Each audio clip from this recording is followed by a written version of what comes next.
Welcome to the Origin Canine podcast, where we speak to authentic and inspiring voices from the working canine world. Listen to this episode, subscribe to the podcast, follow us on social media, and go to origincanine.com. Enjoy the show. Mate, thanks for coming on and being my first potty guest. Having me be your first potty interviewer. Yeah. Already you're like, this is fucked. Just so easy, mate. Yeah. Mate, so obviously you and I got introduced by, I don't think can we use his name if he's still serving? Yeah, I'm pretty sure. Yeah, okay. Well, yeah, obviously, yeah. Matic. Yeah. We'll just say Matic, yeah. Matic introduced us. You're on the Goldie now because you're going to your sister's wedding, I think. It's a good friend's wedding. Oh, sorry, your friend's wedding? Yeah. I'm actually seeing it. So get out. Just why I got this neck haircut. Yeah, sweet, man. Mate, I might even just... Sorry. No, you're good, mate. Yeah, so this just kind of worked out, man, which is pretty good. But mate, I'll give you a little intro. So obviously you're a former police officer from Victoria Police, and you spent time in the SOG Special Operations Group. Yep. And that falls under the Police Tactical Group umbrella, right? Yes, under the PTG. PTG, yeah, correct, Mm-hmm. Yep. But mate, I want to first go through like just some parts of your life growing up before cops and why you did that sort of stuff before we get into your soggy stuff, because that's obviously the main part that I want to talk about, particularly the injury stuff, man. So, mate, hit me with growing up, because you said you're a bit of a country boy. So, mate, tell me about it. Oh, it's not a lot to know, but not many people know this joint called Gove. It's on the top right corner of the Northern Territory. The claim to fame of the town was Yothu, the band's from there. So, yeah, okay. Yeah. Like from the 80s and 90s and stuff? Yeah. 90s, yeah. So, yeah, mate, I grew up there, little country town, didn't have a lot going on. The only thing I was kind of interested in was BMX and getting in trouble, I guess, and fishing. Yeah. So, and then probably growing up, one of the big things and best things that my parents probably did was put me in Navy cadets. So yeah, because I was a little bit of a rat bag at that point. That kind of got me on the straight and narrow and just instilled some really good pride in myself, like iron your own clothes, things like that, and just be respected for yourself and others. So I thought that was pretty good, mate. Yeah. Oh, that's good, man. Yeah. Fuck, I end up trying to rejoin cadets in school for the exact same reason, but for whatever reason, it was too late. So yeah, that's why I got no fucking discipline and just. No, good mate. So what kind of trouble you're getting in? But when you're in just general teenage stuff, sneaking out, throwing rocks through windows, stupid things like that, which probably isn't looked upon as being good. And being a cop, I was like, I can see myself and a lot of kids that I used to catch and things like that. But sweet.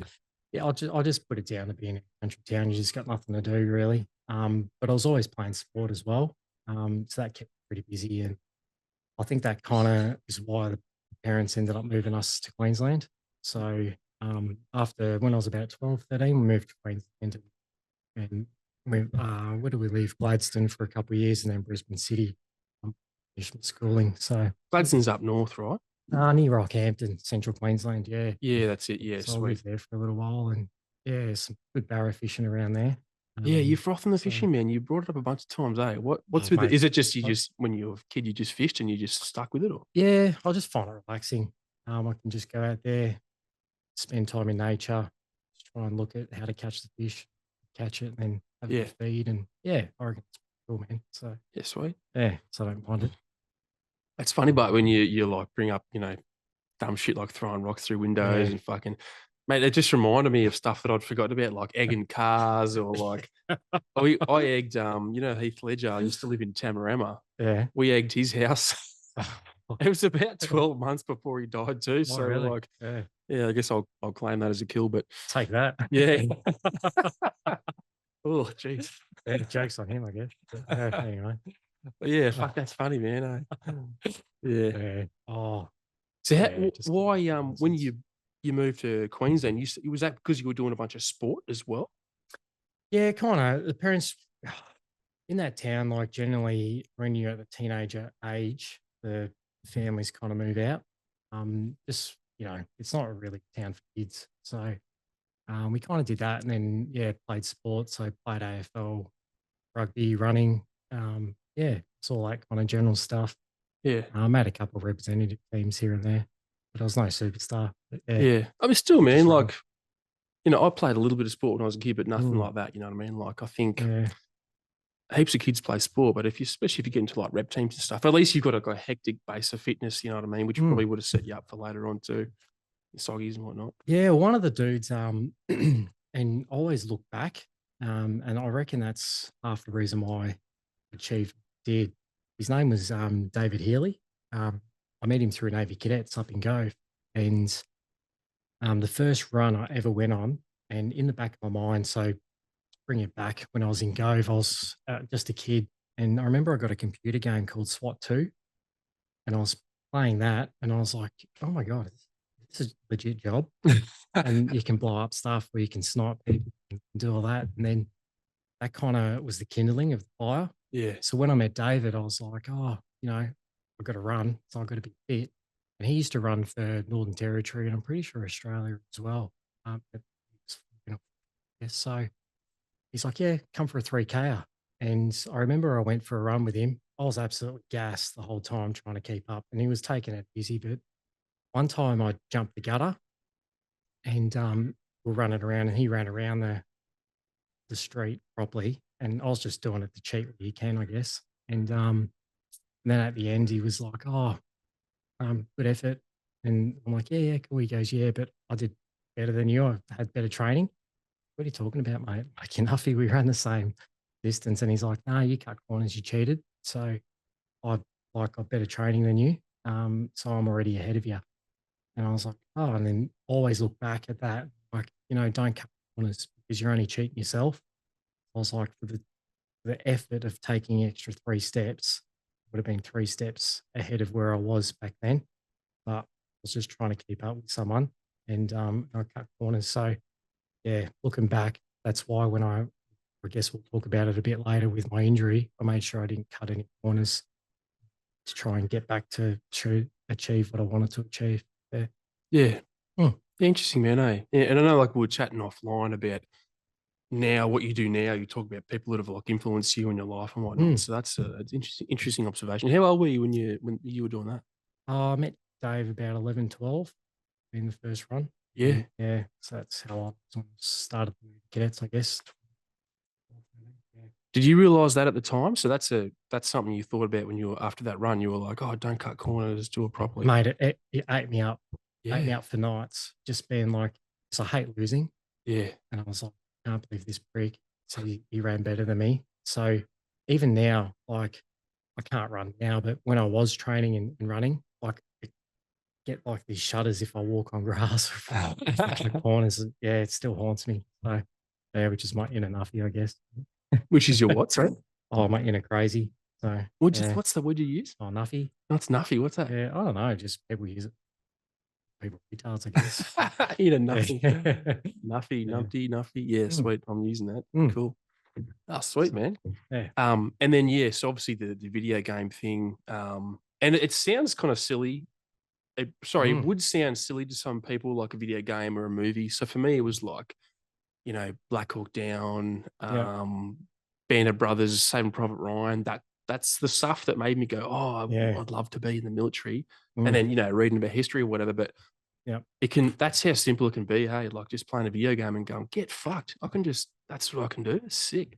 Really makes you wonder about like how much money the army and that put into different movies to make it look cool for like recruitment or Yeah. police tech stuff. Because even watching that SWAT one, I mean the actors, but the Oh SWAT yeah, movie that come out, which was pretty cool. I'm like, Colin Farrell and yeah, yeah, Samuel L. Jackson, LL Cool yeah, J, Michelle Rodriguez. yeah. So, There's a couple other ones in there. Yeah. so good movie. And I was like, this is sick. Yeah, just no daughters, blow a hole in the wall. Yeah, let's do it. Nice. So, Hey, I might just get you to move a little bit closer to sorry. the microphone. I think because Yeah. it does like a cutout Ah, type of thing. right. But that's Yeah, fine. Yeah, I think that's all about right. it. Yeah. All right. Yeah, no, that's funny, man. That's good, eh? And how old were you when you were doing that? When you decided you were gonna fucking do it? Oh, I'd say 12 was when I played that game, and then probably when I was about 14, I'm like, yeah, this is my thing.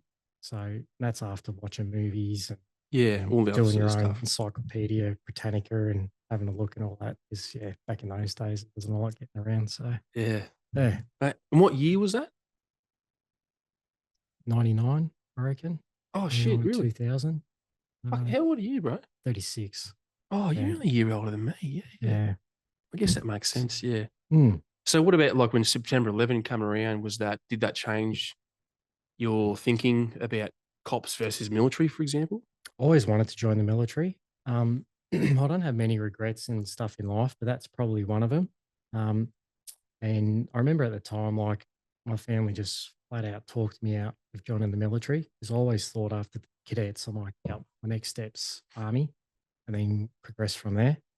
And I remember getting sat down a few times. It's like you're not doing uh, all that kind of stuff. So yeah, that was a bit gut wrenching. But anyway, that kind of put me on the path of the police force when I eventually joined in 2010. So Yeah, sweet. yeah, so I guess after school, um, well, yeah, long story short, I was at uni for about 2 months and dropped out. I'm not very academic, so yeah, that didn't last very well. What Um, was your cool? What did you study? Science and education, Jesus. just because my OP back in those days was horrendous. So I was good at kicking a footy. OP? Sorry, I'm not. Some of these Yeah, things I'm not. These. that's what you get graded on for like all your school exams. Oh, okay, Yeah, I yeah, think it's changed now. yeah. Because I was in New South Wales. It was HSC Right, back. it's similar, Yeah. similar. Yeah. But yeah, anyway. And then I remember my old man being like, get a job or were you getting kicked out? So I was like, oh shit. So I was looking in the paper and long story short, a job for Qantas come up. So I was like, oh, as an 18-year-old, I want to get paid to travel. So I put my hat in the ring and yeah, got the job as a flight attendant. So I did that for 4 years. Yeah, I probably didn't tell you that before. So I was flying around the world in Australia, Yeah, yeah. getting paid, and yeah, wasn't a bad gig to be honest. So Cool. Because yeah, we're not going to talk about the song anymore, mate. We're just going to. I just want to hear about how many hosties you rooted.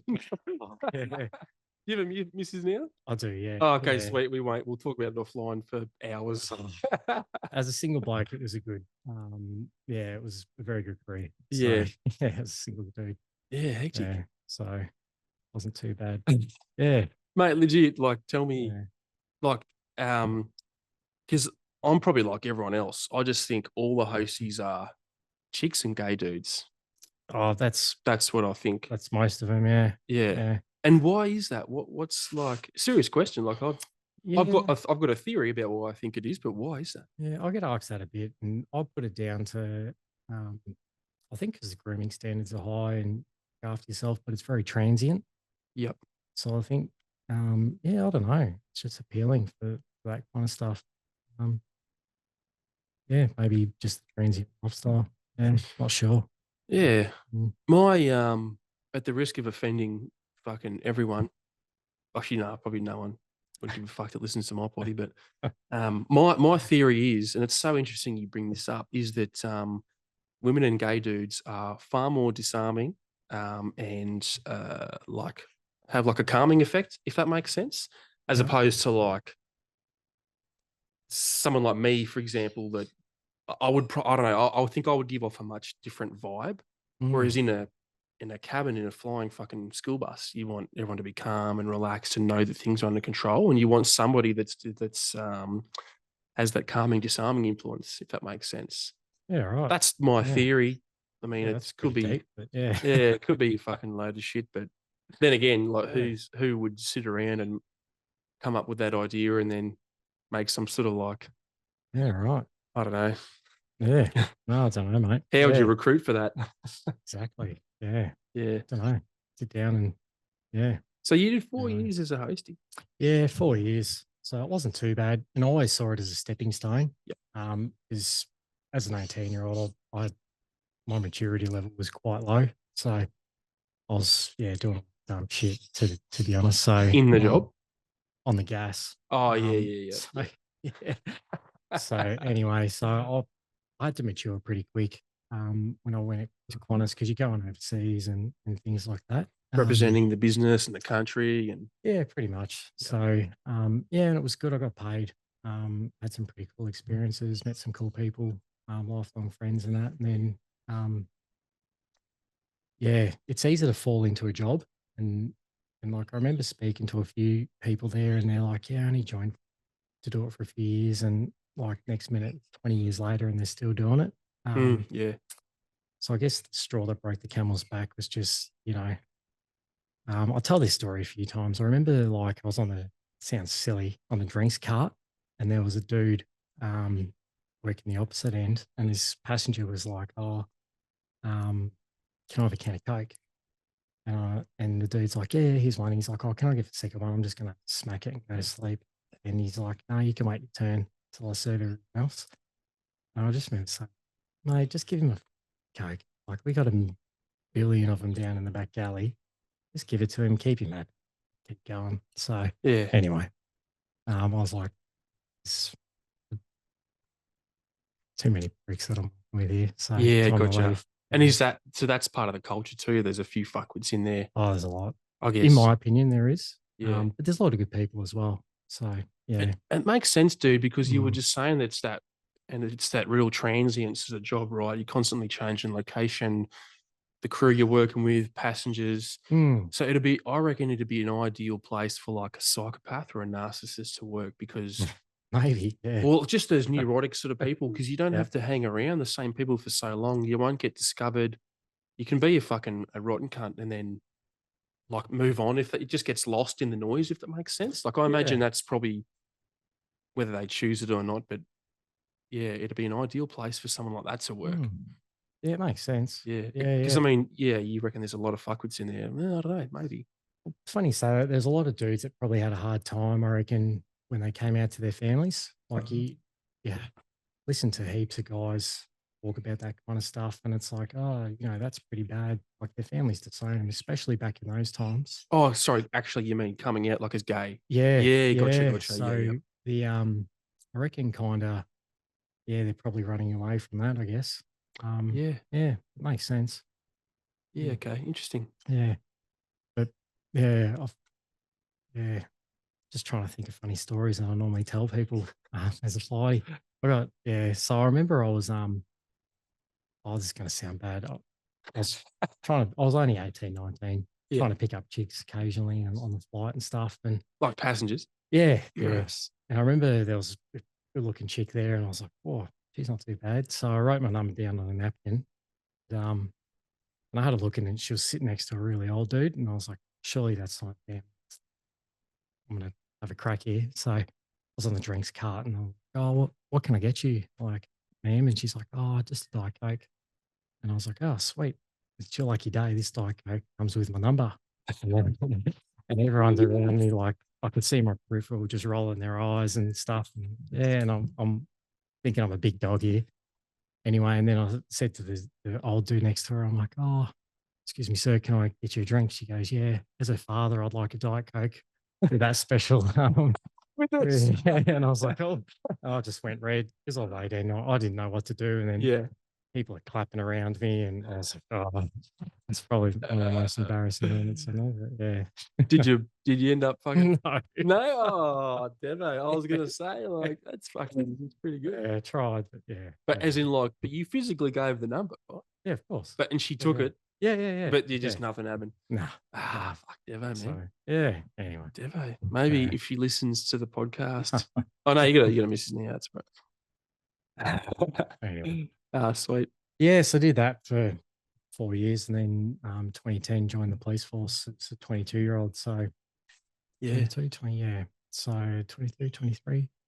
And yeah, so I did that and was lucky enough to, yeah, have a pretty good time at the academy and then got posted up to country town. So Yeah. yeah, it was pretty good. And that So, was so you went from Queensland back to sorry, not from you went from Queensland to Victoria.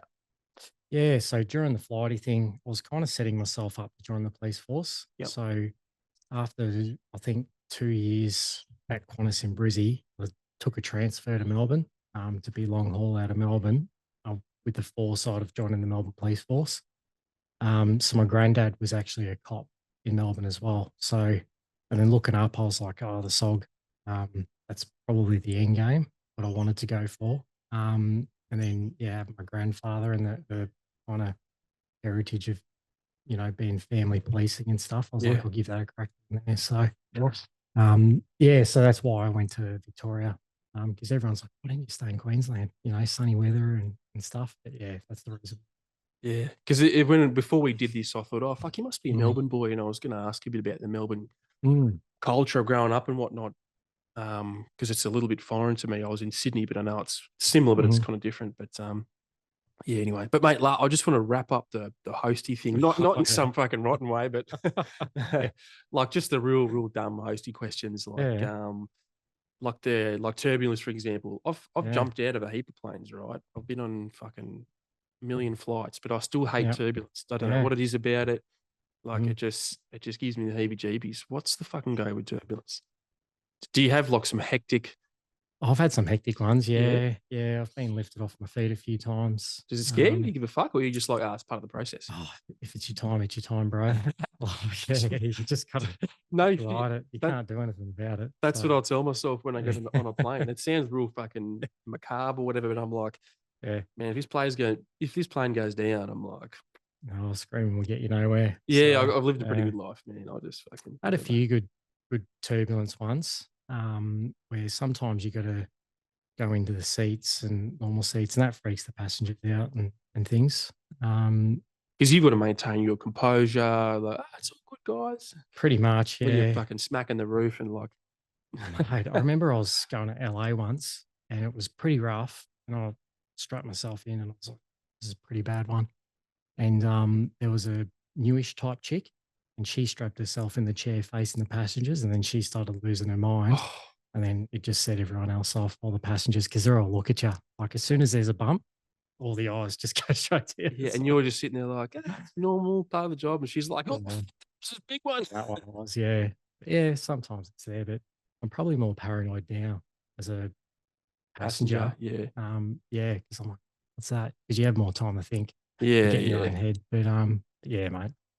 Turbulence is turbulence, I guess. So. Yeah, fuck. Because it's just pockets of air and shit, just the different fucking density and clouds and it's just I remember winds. Speaking to a mate about it. That's a pilot, and he was basically going on about like boats have wakes, like planes have wakes as well. So you might fly in through a wake of an air pocket, or you might hit a different air pocket from weather systems or whatever. So yeah, I don't get it, but okay, those dudes. Yeah. And because of the amount of travel you're doing, do you have did you get like some epic Qantas points fucking bonus thing that you still got, like 1 trillion points? I wish. I needed to do more years there to get that. Oh, really? Yeah, 10 years, I think it is. Yeah.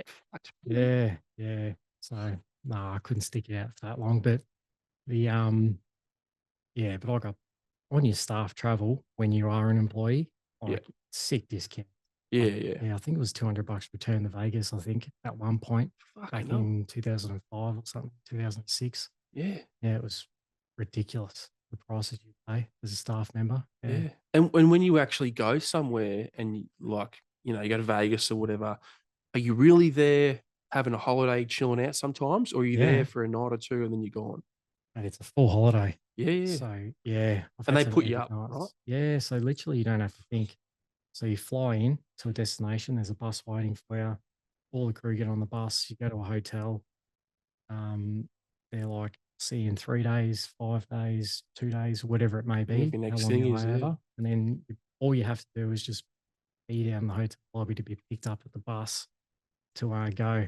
So in that time's your own. So yeah, do whatever you want. So I used to play footy in America. So fuck yeah. Yeah, because every second week I was traveling over there. Met some passengers on the flight. That was a cameraman from Channel 9. And he used to play like X-Pac AFL footy. Yeah. So I was playing that and made some representative teams on that. And for the Los Angeles Swans, I guess. So shout out to those boys. Nice. It was pretty funny, mate.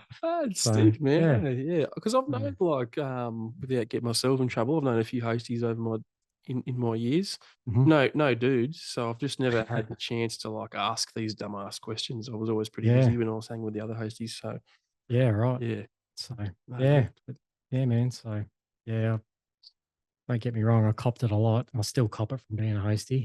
Yeah, Yeah. all the gay jokes and that. Oh, it's relentless. Yeah. No, good. Sweet. All right. So yeah, being a hostie, and then so 2010 you went and joined Vicpol. Yeah, 2010.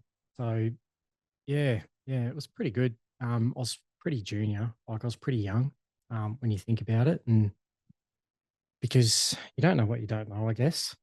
And like you hear all the stories and things, and you're like, I can deal with that because you always think you're older and more mature than what you actually are, I guess. Yeah. And Especially at like at 22, you're out of your mm, teens now, and you're like, I'm the yeah, man, I'm an adult. yeah, I'm the But big dog.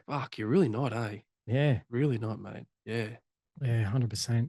And yeah, so I guess the eye-opening moment was um, working in Shepparton, and yeah, it's a hectic town to work in. There's a lot of domestic violence, country town. There's just a lot going on, Where's and Shepparton referenced Melbourne? a couple hours northeast. So Yep. it's yeah, on the way to like, oh, do you know Nagambie? Have you heard of Nah. that? Yeah. So Country town country though. town. Yeah, Yeah. sweet. Yeah, cool. So it's yeah, nice little town. I loved working there for the couple of years that I was. Met some ripper dudes, guys and girls.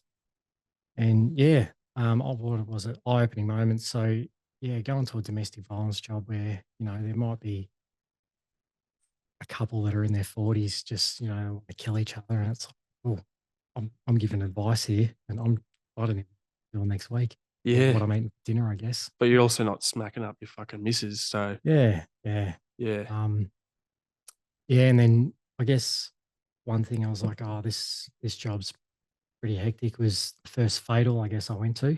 I remember like clear as day.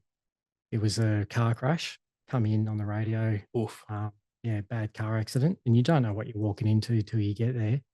So we got there just prior to the ambulance, and I remember I was working with another chick. She was probably about a year senior than me, so she was in charge, I guess. And then walk up, and what was I?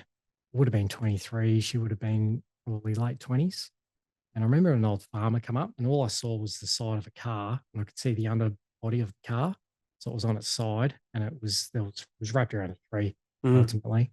And an old dude come over, an old farmer, and he's like, "Oh, I don't know if you want to go over there, young fella." I was like, "Who's this bloke?" Like, Righto, mate. yeah, Yeah. yeah. Well, the popo here, like we're in charge. We're here to save the day.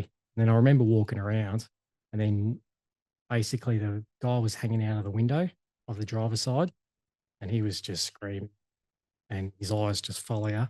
And then I had a kind of look, and I'm like, this guy's pinned. I can't do anything here.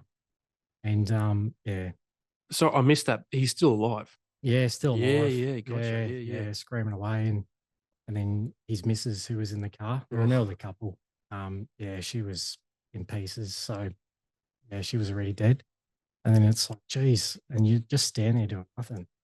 I can't do anything here. Yeah. Um, yeah, and then the fireys and then ambos come and cut them out, and then air wing came, and then you've got your general onlookers that are driving past. So you start trying to divert traffic, and yeah, man, just is what it is. And I guess that was a realization moment, and being like, oh, this is probably the top end of being in general duties that you're going to have to deal with that kind of stuff as well. Yeah.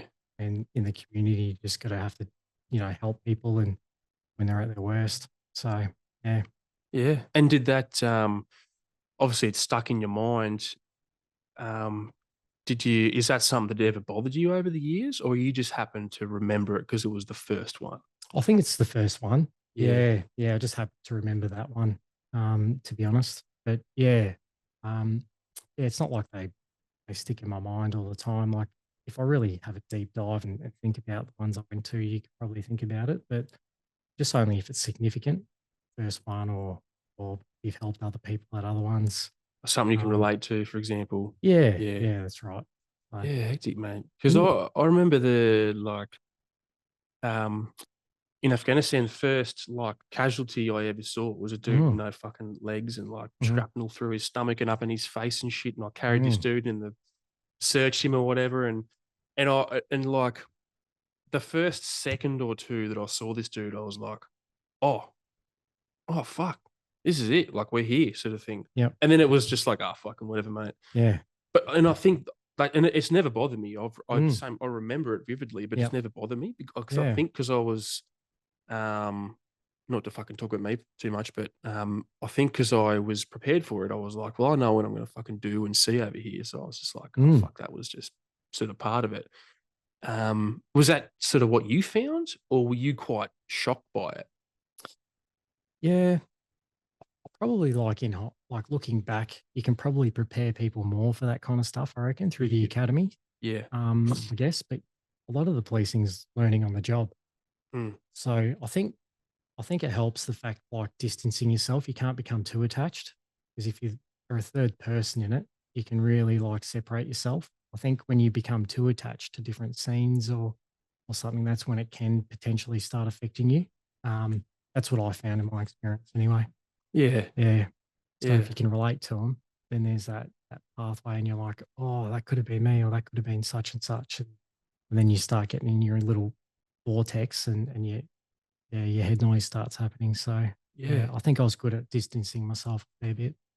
Yeah. yeah. And mate, at the risk of fucking hijacking this thing, Mm, there were two other incidents on that mhm, first trip that I remember. One of them was a dead kid. He had his fucking head caved in with a rock or something. mm, Anyway, he came in. It was brown bread. And then they chucked him on a chopper and he fucking flew out or whatever. And same thing. I was like, I knew I'd see some fucking hectic shit, so that didn't bother me. Still doesn't bother me, even though now I've got kids. mm. But my section commander at the time was like full devo by it.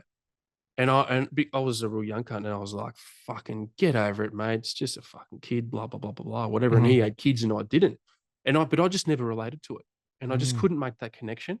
Whereas for him, it was just so personal. But the only one thing on that whole trip that affected me was when we lost some guys, mhm. and one of them was a young dude that was about the same age as me, and we'd been in the same circles, and I was like, "Oh fuck."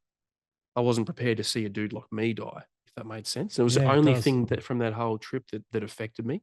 Mm. So yeah, that's just so interesting that you mentioned that.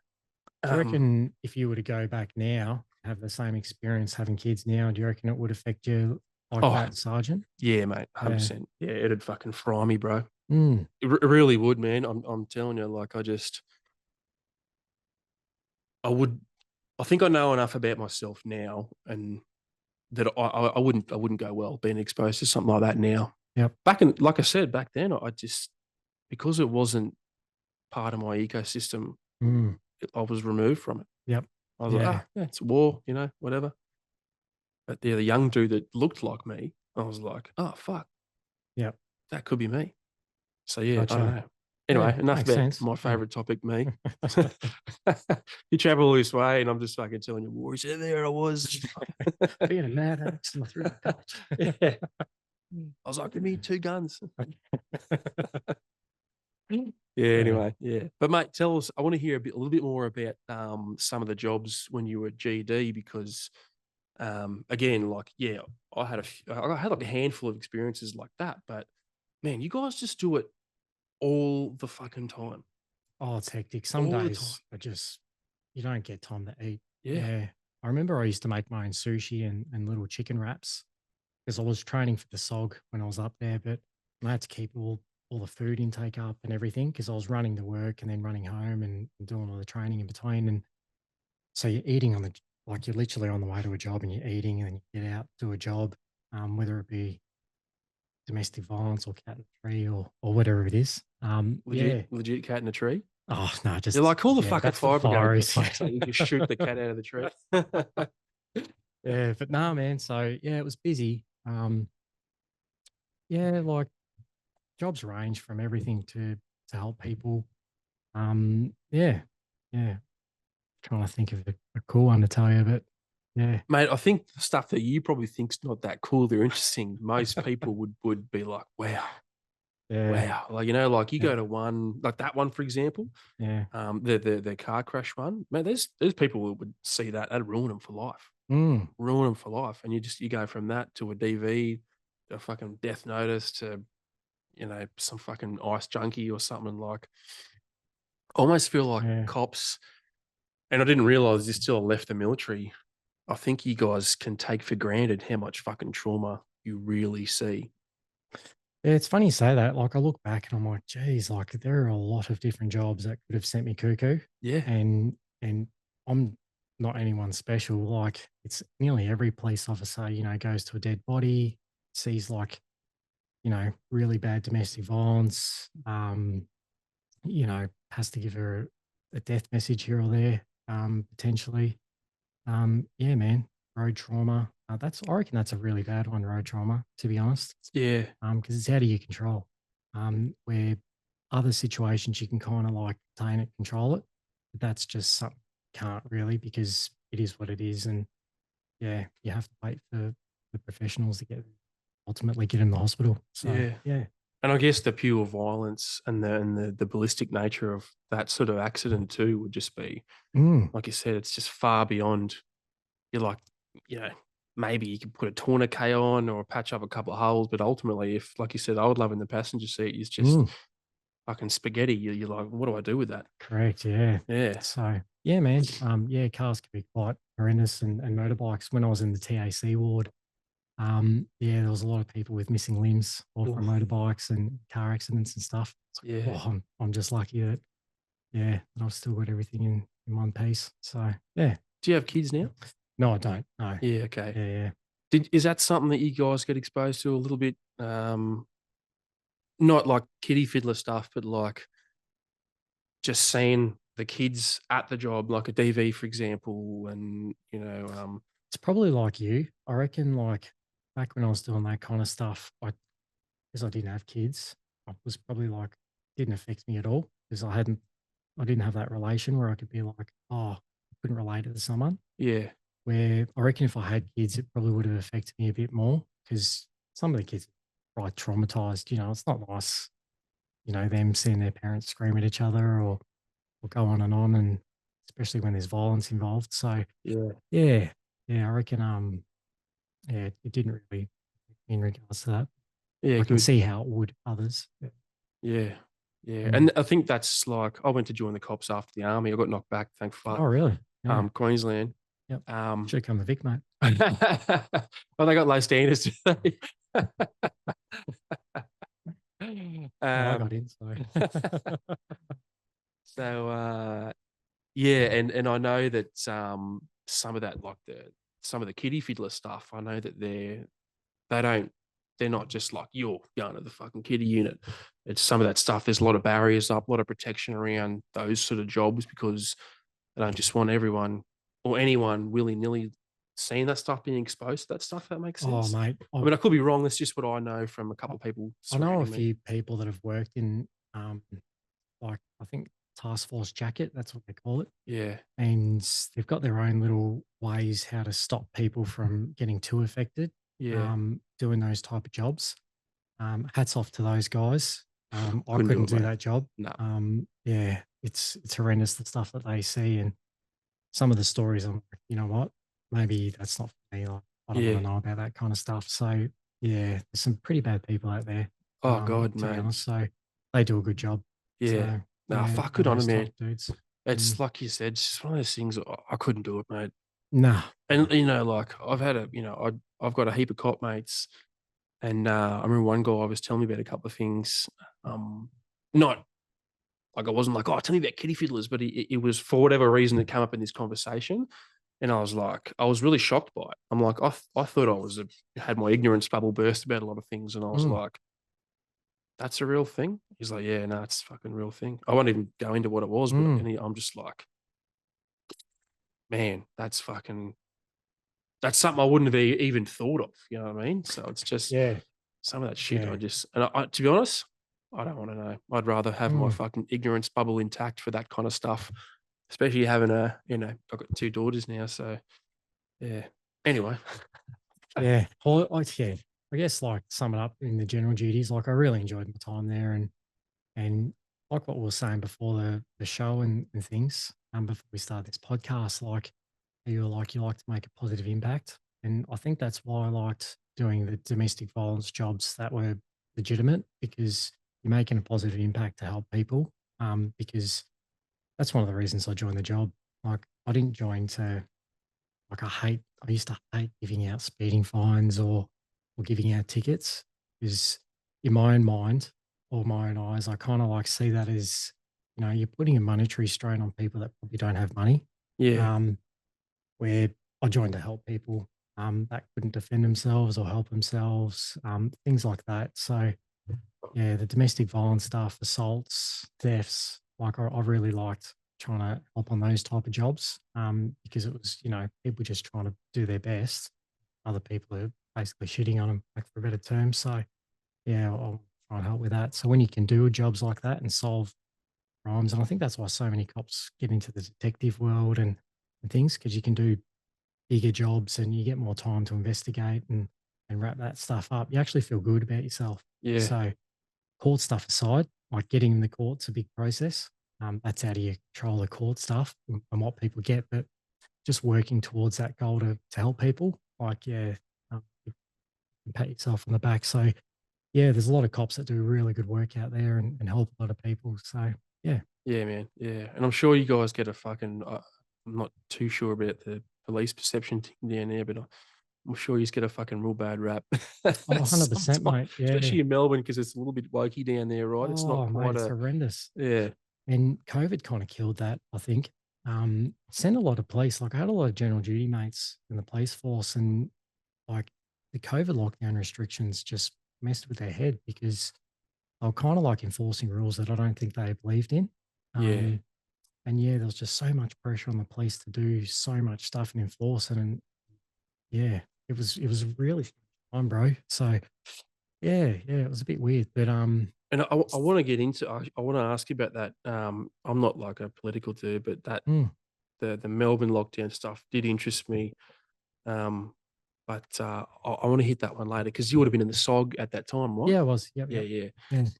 yeah. Mate, tell me. Let's get into the fucking soggy stuff, dude. Mm. About So what is the SOG? Yeah, what is the SOG? So it's Counter Terrorism Unit, attached under the PTG banner. Yep. That basically, yeah, in Victoria Police. So you apply for that, and ultimately the role is for your CT jobs, but also any job outside the scope of general duties. So intricate arrest jobs, firearms jobs, little bit of recce kind of stuff, things like that. You tend to do and work with different people and spaces. So yeah. So Yeah, sweet. to be honest, like I knew nothing. I kind of thought I knew what it was going in, and once I was in there, I was like, "Oh, this is even better than what I thought it was." But yeah, like I remember again that there's always a moment in time where you look and you're like, "Oh, that's where the fire started." I was in I was in Shep, and there was a hostage job, and I was training to get to the SOG, but I never knew when to put my application in to start the selection process and all that kind of stuff. And um, I remember the SOG come up. They basically like, "We got this, boys. You go back on an outer cordon." They go in. There's a dude with a shotgun. They go in, get him, arrest him, and yeah, I was like, I want to be the dude that does this. Like, what are you do? So that was kind of the fire in the belly moment. So yeah, that was when I was like, all right, applications going in. So yeah, Ross. So put it in, and then yeah, then did my 2 week selection course. Um, which yeah, you learn a lot about yourself, as you probably know through your Kano stuff. Yeah. Um, Mate, if you mm, can take us through that because I've got a heap of American listeners and mm, their SWAT stuff over there is real different. I didn't mm, realize this, but it's real different to Australia. Like the PTGs in Australia are like fucking special forces. mm, Like the selection course, the training, the kind of jobs you do. Like it's to some of the American guys that I've spoken to about this, they're like that's like some Navy SEAL stuff for them, right? Oh, Because for most of those guys, at least in my experience, I know there's some full-time SWAT teams, but a lot of the mates of mine who've been in the SWAT teams over there, they're like it's like a surge capacity. mm, They're SWAT qualified. They do their regular job, dogs, GDs, whatever. mhm, And then when there's a SWAT job, they jump on the phone and they go and do the SWAT job. mm. And then it's for some of the guys, it's almost like a reservist thing, right? But Yeah, it is. Yeah, I was lucky enough to go to America for 4 or 5 weeks with one of the guys from the unit, and we're getting upskilled for all the less lethal chemical munitions yeah, and stuff like that to bring it back to the police. So generally, you'd get sent overseas, do all the R&D of something, come back, and then in 5 to 10 years, it filters through to all the police force. So being a government agency, but so yeah, we brought back a lot of good tactics and a lot of stuff, but we did different courses with different SWAT dudes, and they're all like, "Oh, you guys are like FBI HRT," and yes, we're like, "Oh, you guys are probably up there as well." But yeah, that's kind of what those guys, the SWAT dudes, were saying about us and stuff like that. So yeah, yeah, we do a lot of cross training with dudes from the Netherlands, so the DSI, Singapore Star, all those type of dudes. So yeah. yeah, which is pretty cool. That's a couple of obscure sort of units that would never pop into my head. What's the reason for those two particular units? Someone back in the day had a mate that was fucking Jono's brother, and Probably, they yeah. just happened to fucking continue it, sort of thing. Yeah, I'd yeah. say so. Yeah, yeah, one of the bosses there is really good at talking to other units and getting people to come in. So we've had the Canadian Special Forces dudes and the HIT guys, Seesaw and or JDF too.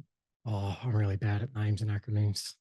It's not my thing, mate. So yeah, but for many years, and this is where my injury come through, but on the roping course, the SOG is COVID kind of killed it, but it's coming back.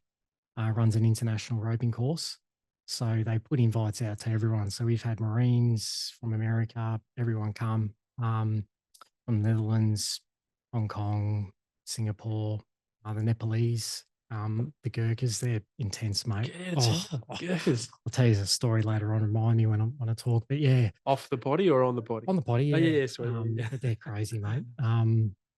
And then yeah, all the other units around Australia. So basically, it's like a month of doing tactical roping, really. Everything from your adventure training, like out at your rappellees, to helicopter stuff, to urban, rural rappelling. So yeah, Sounds like man. my worst nightmare. Yeah. Well, two commando dudes used to jump on it as well. Yeah, So no, yeah, a yeah, few mates of mine went and did that. yeah, Now that you mentioned the Rapleys, I was like, oh, that's what they yeah. must have been doing. Yeah. So yeah, man. So I think that's where that connection come, and then what it's like because we're all tactical nuffy dudes. When they go back home, they're like, you know what, let's get this course up and running, and let's invite these dudes, and then it's more so just to get guys around to have beers and "Hey, let's play this There's a game." figure eight on the bike. Nice one, mate. Exactly, pretty much, mate. Yeah. So Yeah, yeah, cool, man. Mate, I want to hear about the selection course if you can talk about it. I know some of that yeah. stuff can be close hold, but mate, give us a rundown. Like, what's the?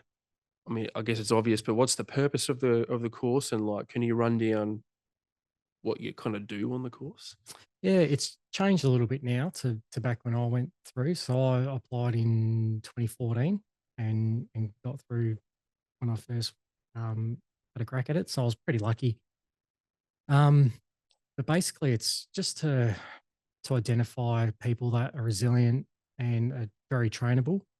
Because when you get put on the actual intake course, the learning curve is just like what you probably found. If you can't pick up a firearms or CQT or anything quite quickly, you fall behind the pack, and everyone needs to be integrated pretty well. So yeah, I guess it's just identifying resilience in your trainability really, and that you're a GC. So Yeah, um, good cunt for the Americans. so yeah, so basically back then we went out bush for a few days. So mate, 5 a.m. you rock up and it's just a PT slog session for literally for 3, 4, 5 days. It's horrendous with scenarios put into that as well. It's funny, like I thought it was cool because I remember getting flogged on the beach and I'm like, you know what, I'm getting paid for this. And like I could be back working the van and doing some shit jobs, but I'm getting paid to, you know, have a cool PT session. So Yeah, yeah. And that there's it didn't civvies that bother me. like that pay for that shit, like Yeah, they do take me now. through the Navy SEAL, fucking whatever. You're like, sure, bro. Costs Exactly. you $10,000. Yeah, like 10 push-ups. Oh, This is amazing. so yeah, man. So it's pretty much that kind of stuff. And then on the back end of that course, so I think I lost something like 8, 9 kilos in 3 days because you're not sleeping. You get woken up through the night. You know, there's stunnies going off behind you, and I get up and you pack your bag at 1 o'clock in the morning, and then put you in the ocean and go back to bed. And, You've forgotten about 10 things. yeah, yeah, and then it's like some nuffy left his pack. Whose is this? It's, oh my god! And you get flogged until he quits, and Yeah. yeah, so it can be quite brutal. But yeah, so then after that push phase of the resilience thing, I guess, then you just get put through scenario after scenario and different tasks, and it's really good, like how they structure it, especially now. But I know like some of the scenarios we did were jobs that the SOG have done in the past, so it's kind of like more applicable to what role you're actually going in. And one of them was basically like, I know it was a man carry, like there's a man down drill. And I know like previously there was a guy that was injured, and one of the small guys, he's one of the smallest guys in the unit, literally picked this big 6 foot bloke up, 120 kgs with gear, put him on his shoulders, ran him to a chopper and evacuated him, I guess. So, or to a car. So, you need to be able to do that stuff and just be, physically fit and strong. So, yeah, Yeah. those type of scenarios are really cool because it's like things you've done in the past. So it's all applicable. So, yeah. Yeah, good. No, nice, man. And do you have like stats on attrition rate, that type of stuff? Yeah, I think generally 4 or 5 people get in each year, Out of how many candidates? between 60 to 80. It's pretty good. So, yeah. Like, So, it's fucking competitive. yeah, it is. Yeah. Like you get a fair people have a crack. And I think it's just lack of setting yourself up for success. Like other guys, like you might not be training right, or you might get the wrong advice, or, speak to the wrong people. So, yeah, I remember some of the best advice I got. One guy was, this is me training. He's like, I was like, how many push ups should I do in one go? Like the minimum requirements back then was 40 push ups. And he's like said two things. He's like, mate, if you can't crack 100 in 2 minutes, you're kidding yourself. And I was like, all right, cool. And then he goes, but it doesn't matter how many you can do. Like if you can do 200, 50, 100, it's all good. It's what you do when you fail. He's like, you just have to keep trying and don't give up. So he's like, you just got to have that in account, yeah, and just make sure that you can do it. So I was kind of like, all right. So then that kind of made me do all the fatigue training. So once you hit your limit of push-ups, then Yeah. you go on the chins, and then you hit your limit, go back in the push-ups, and just try and hold your push-up position, and just do little things like that. It's the 1% stuff that gets you through. And I reckon to set yourself up for success, you kind of need to know what you're in for, and then train to try and do it to give yourself the best opportunity. Yeah. Yeah. Yeah, that training to failure Mm. thing is a big one, man. Like I Mm. remember because I did the selection course twice, Ah, didn't right. pass the first How'd time. you go the first time? Oh, horrendous, mate. I was just Mm. a young fucking retard, so Mhm. didn't do that well. Physically, I was very prepared. Like Yeah. I was quite fit, no drama. Mm. But it was a lot of the that was probably more of a maturity thing. But and that would come out when I was fatigued. Mm. Whereas later on, where I did it, I was like, "Oh, I've been here before. I understand. I've got more reps under my belt, etc." Yeah. Yeah, and like the second time, for example, I was training all the stuff that I remember doing, like doing fucking squat holds to failure and Yeah. endless push-up position, just ridiculous shit like that. Doing those fucking what's the banana things and the Supermans and stuff, like just little things like that. You know what I Yeah. mean? 100%. Right? Yeah. Yeah, no, but you're right. Mm. That's good advice, man. Eh? And being like, I used to do a lot of the DSing on the selection courses on night shifts and Yep. stuff later when I was in the SOG. And because you know what it's like when you're an applicant, like if you change one thing, it puts people off. So I remember like, and it didn't phase me, but doing push-ups on your knuckles on gravel because I trained it because I got told that's what you'd be doing. So that's all I was doing. So when I didn't do it, I was like, oh, this is easy. Much better. Yeah. And then when occasionally when you did have to do it, I was like, oh, I've trained for this. Yeah. But yeah, I know a lot of people don't do that. So yeah, when I was on the night shift, and if there was punishments or push-ups on your knuckles, because you're on gravel and stuff in some of the areas we're in, and everyone's like, "What? What?" And then that starts getting in people's heads, and oh, it's yeah, come on. I want to see grit your teeth and get through it. So, Yeah, and it's that adaptability piece too that's huge 100%. in a job like that because it can be so fucking dynamic. Get fucked. Yeah, Tell you my phone. yeah, yeah, it can be, mate. Like, and again, that's relatable to jobs. Like when you're trying to arrest a crook, or you're doing a job, like you've got different contingencies and different ways to arrest someone, but they might do something that you haven't even thought of. So you might have to be like, all right, we're going to have to do this now. I need these guys to do this, this, this, this, and these guys to do this, this, this, this. No questions asked. You just do it. Yeah.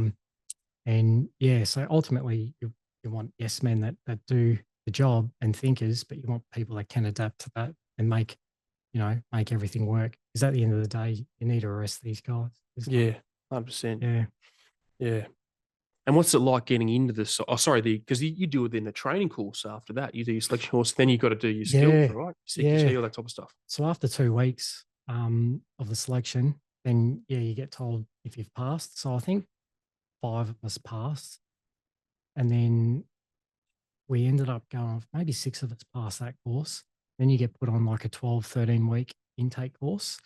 And then that's everything from you just learn all your different skills from firearms to CQT to exposure to the Sierra work, breacher work, all that kind of stuff. And then so come the Monday, you ultimately can integrate in the team straight away.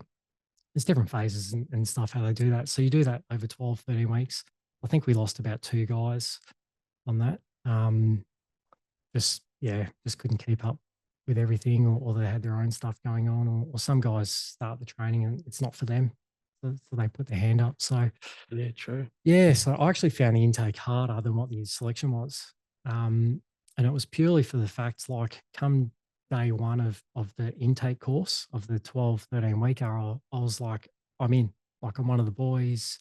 They're here to teach me, things like that. And then I just remember the first 2 weeks, we just got beasted, like doing the beep test in your gassies and running upstairs and downstairs. And oh man, yeah, it was a rude awakening, and it kind of messed with my head a little bit because I remember the sergeant sat me down after the second week. He's like, "Man, you're not going very well here." I'm like, "Oh, okay." He goes, "You need to pull your socks up a bit and stuff. Like, go home on the weekends. Yeah, have a good think if you want to be here and stuff."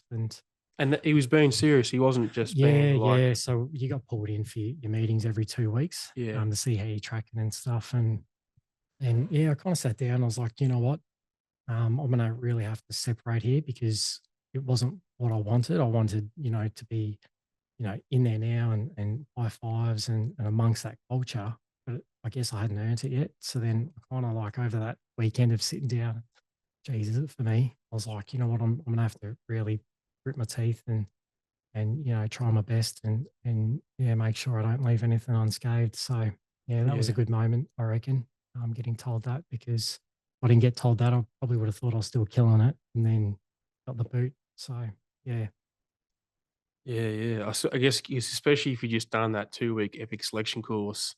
Yeah, and you're on cloud nine because not a lot of people pass it. So Yeah, when and you you're go like, back to GDs or in the police force, you're a bit of a superstar, I guess. People, oh, you passed it. And yeah, the chicks couldn't care. They're like, "Oh, good on you." But other guys that want to do it or have done it, they're like, "What did you do?" Like, "What's the secret?" It's like, "I don't know, just don't give up." yeah, yeah. I don't know. Yeah, yeah. So yeah, so you're on cloud nine doing that. Hard course.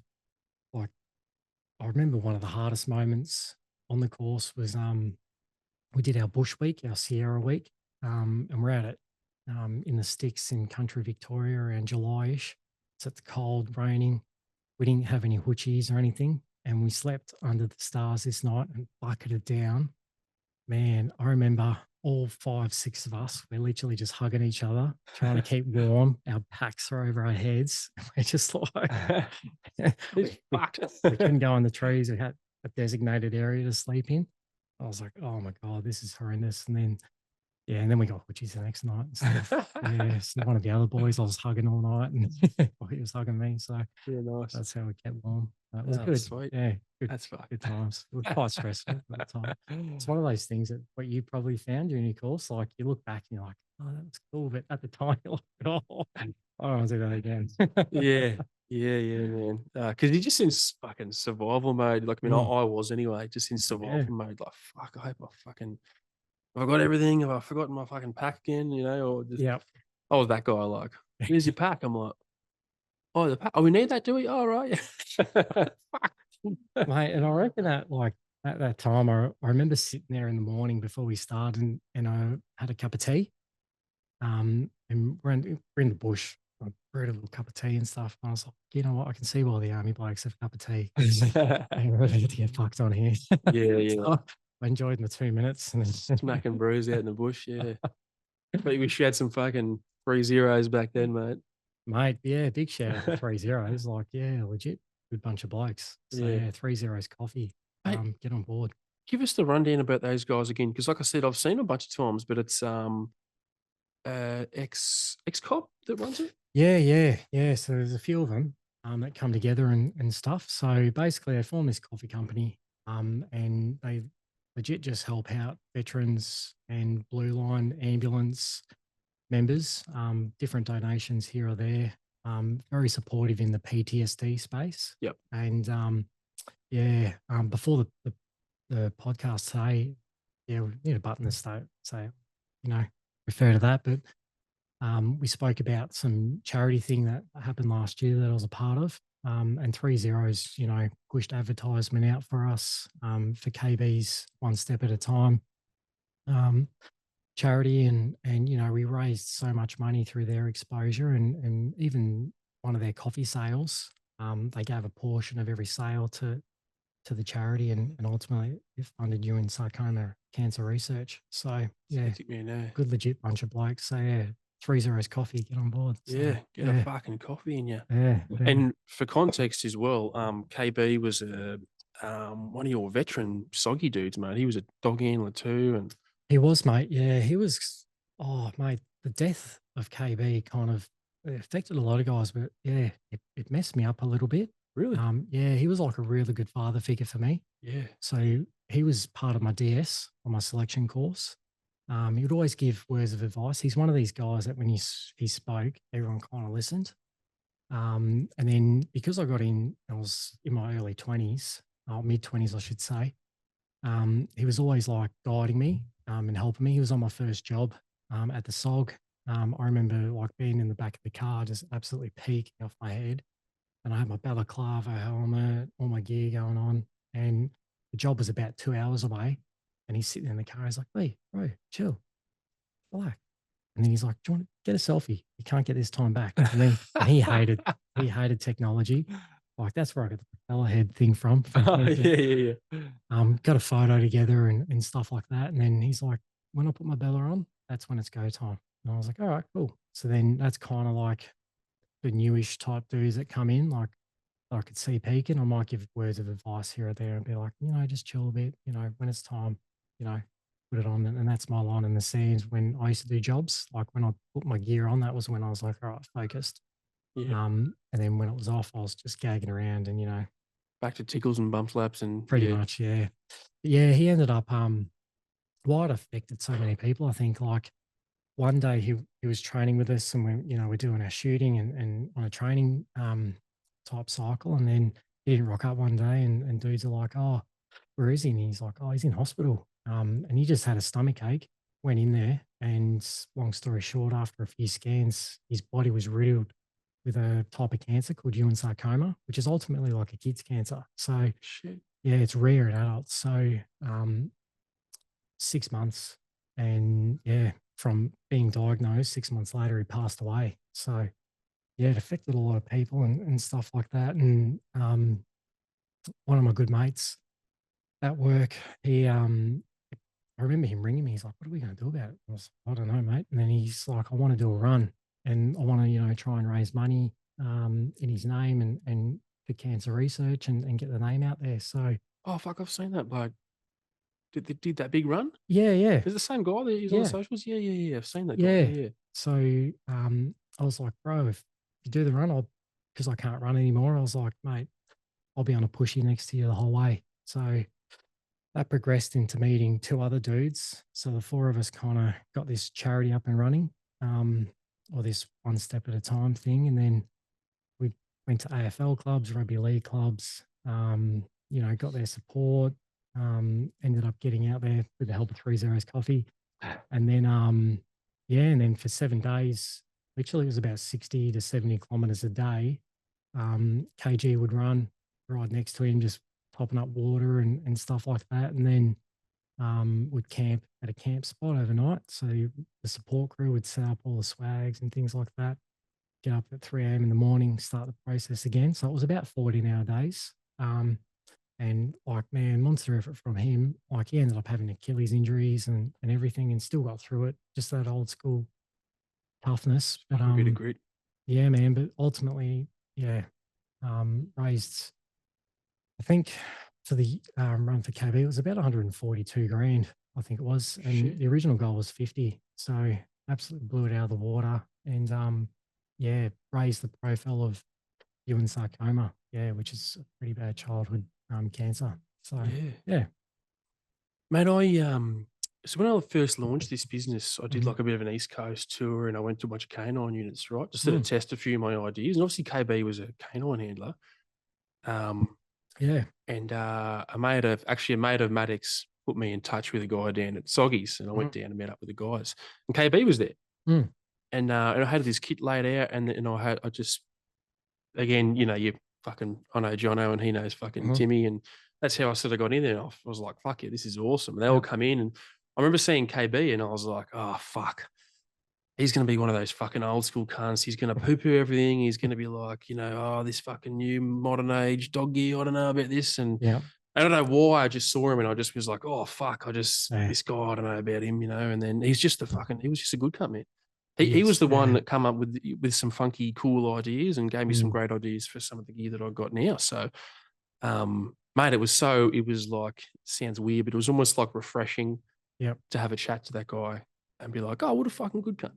Like, Yeah. No, yeah. he was a really good listener. Like he just wasn't the guy Yeah. when I looked at him, he wasn't the guy that I thought he was. Don't get me wrong, he's a heavy hitter. Oh, He used to I be. have zero doubt, mate. He could fucking put some holes in a dude's fucking t-shirt at 1,000 meters if he wanted, but Well, he ended up going semi-blind in one of his eyes, in his right eye. because of the And cancer or just just from a different injury. yep. So he taught himself to shoot left-handed. So then he turned into a left-hander. Like Fuck, mate. he was just It's like old a school, fucking Adam hardcore. Brown kind of, Adam Brown. Nah. Oh, he was a SEAL Team 6 guy. Like Yeah. lost a few fingers on his hand, had one eye, did the same thing, like to Yeah. like adjust and whatnot. So Oh yeah. Probably yeah, the same fuck leg as that. So yeah. yeah, he's a really good dude, mate. Yeah. No, And it's he good, helped me man. a lot through my injury and stuff like that. So I'd call him at 3 a.m. in the morning. He was your 20 cent man.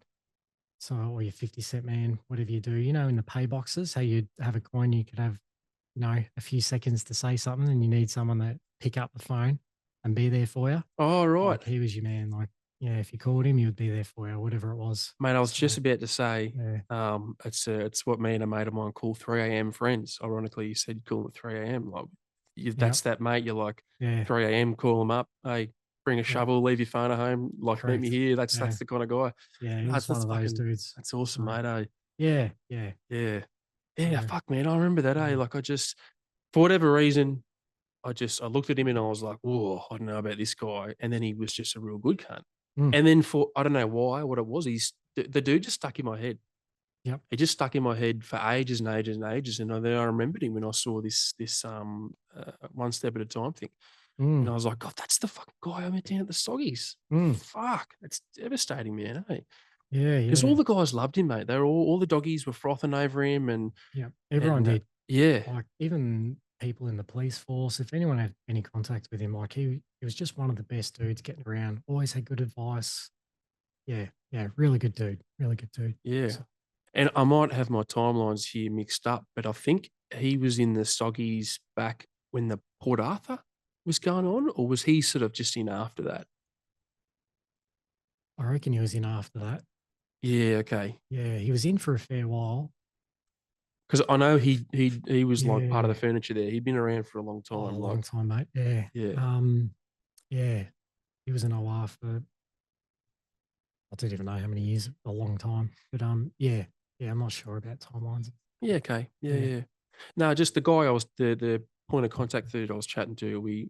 The Port Arthur thing came up for some reason in the conversation. I think they were Mm. showing me around or whatever, Oh and yeah. for, maybe I just assumed he was Yep. there because he was a bit of an older guy. I was like, oh, Everyone with grey hair. I'm Oh like, is yeah. that KB? No, I'm like, yeah, I thought that was him. I said no, yeah, KB.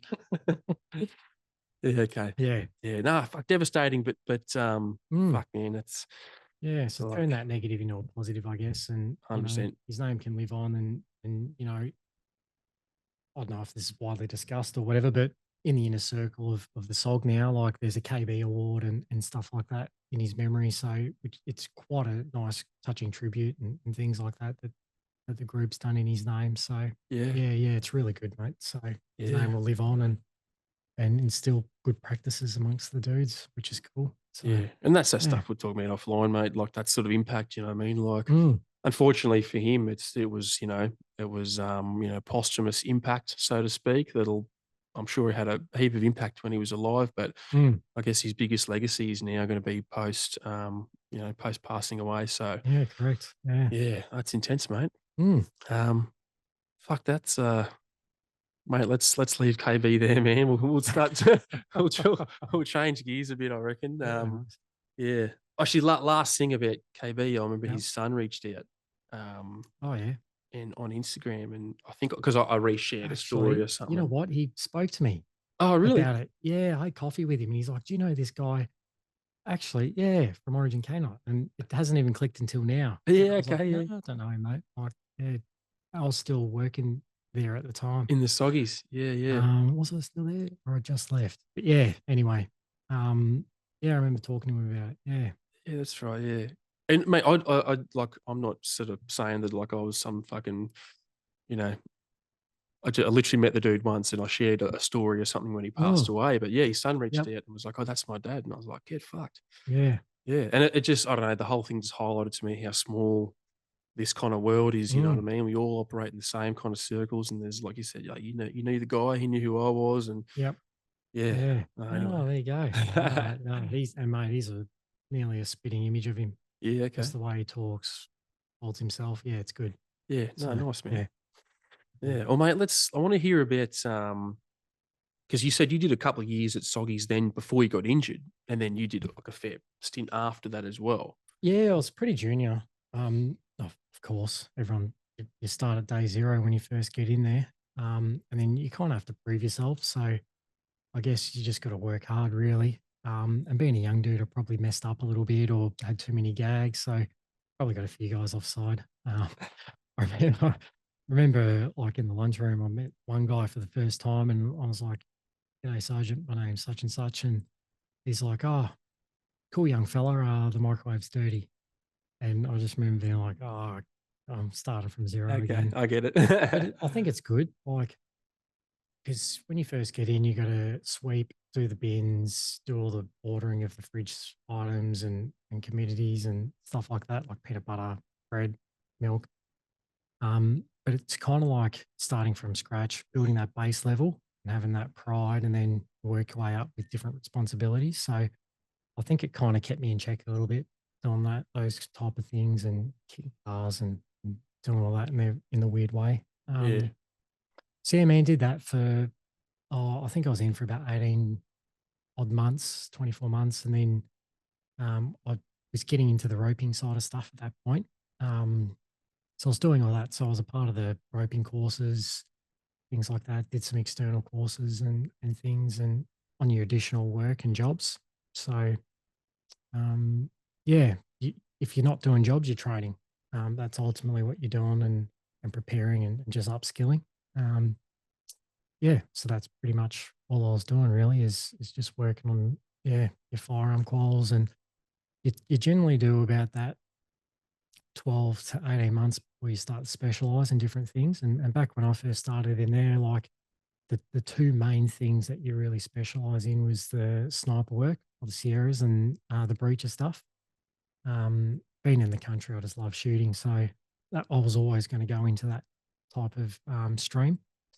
And then probably in the last 5, 6 years, the canine stuff's perked up as well, or the tactical working dog. So yeah, so I was kind of leaning towards the sniper stuff when that course was happening. And then you've got your branches of different specialties, being like your less lethal stuff, your defensive tactics, for what I call your free hug club. All these guys are rolling on the mats, just I reckon it's an excuse to hug each other. You got your different. You're like, you guys got room for an ex-hostie in there? Yeah.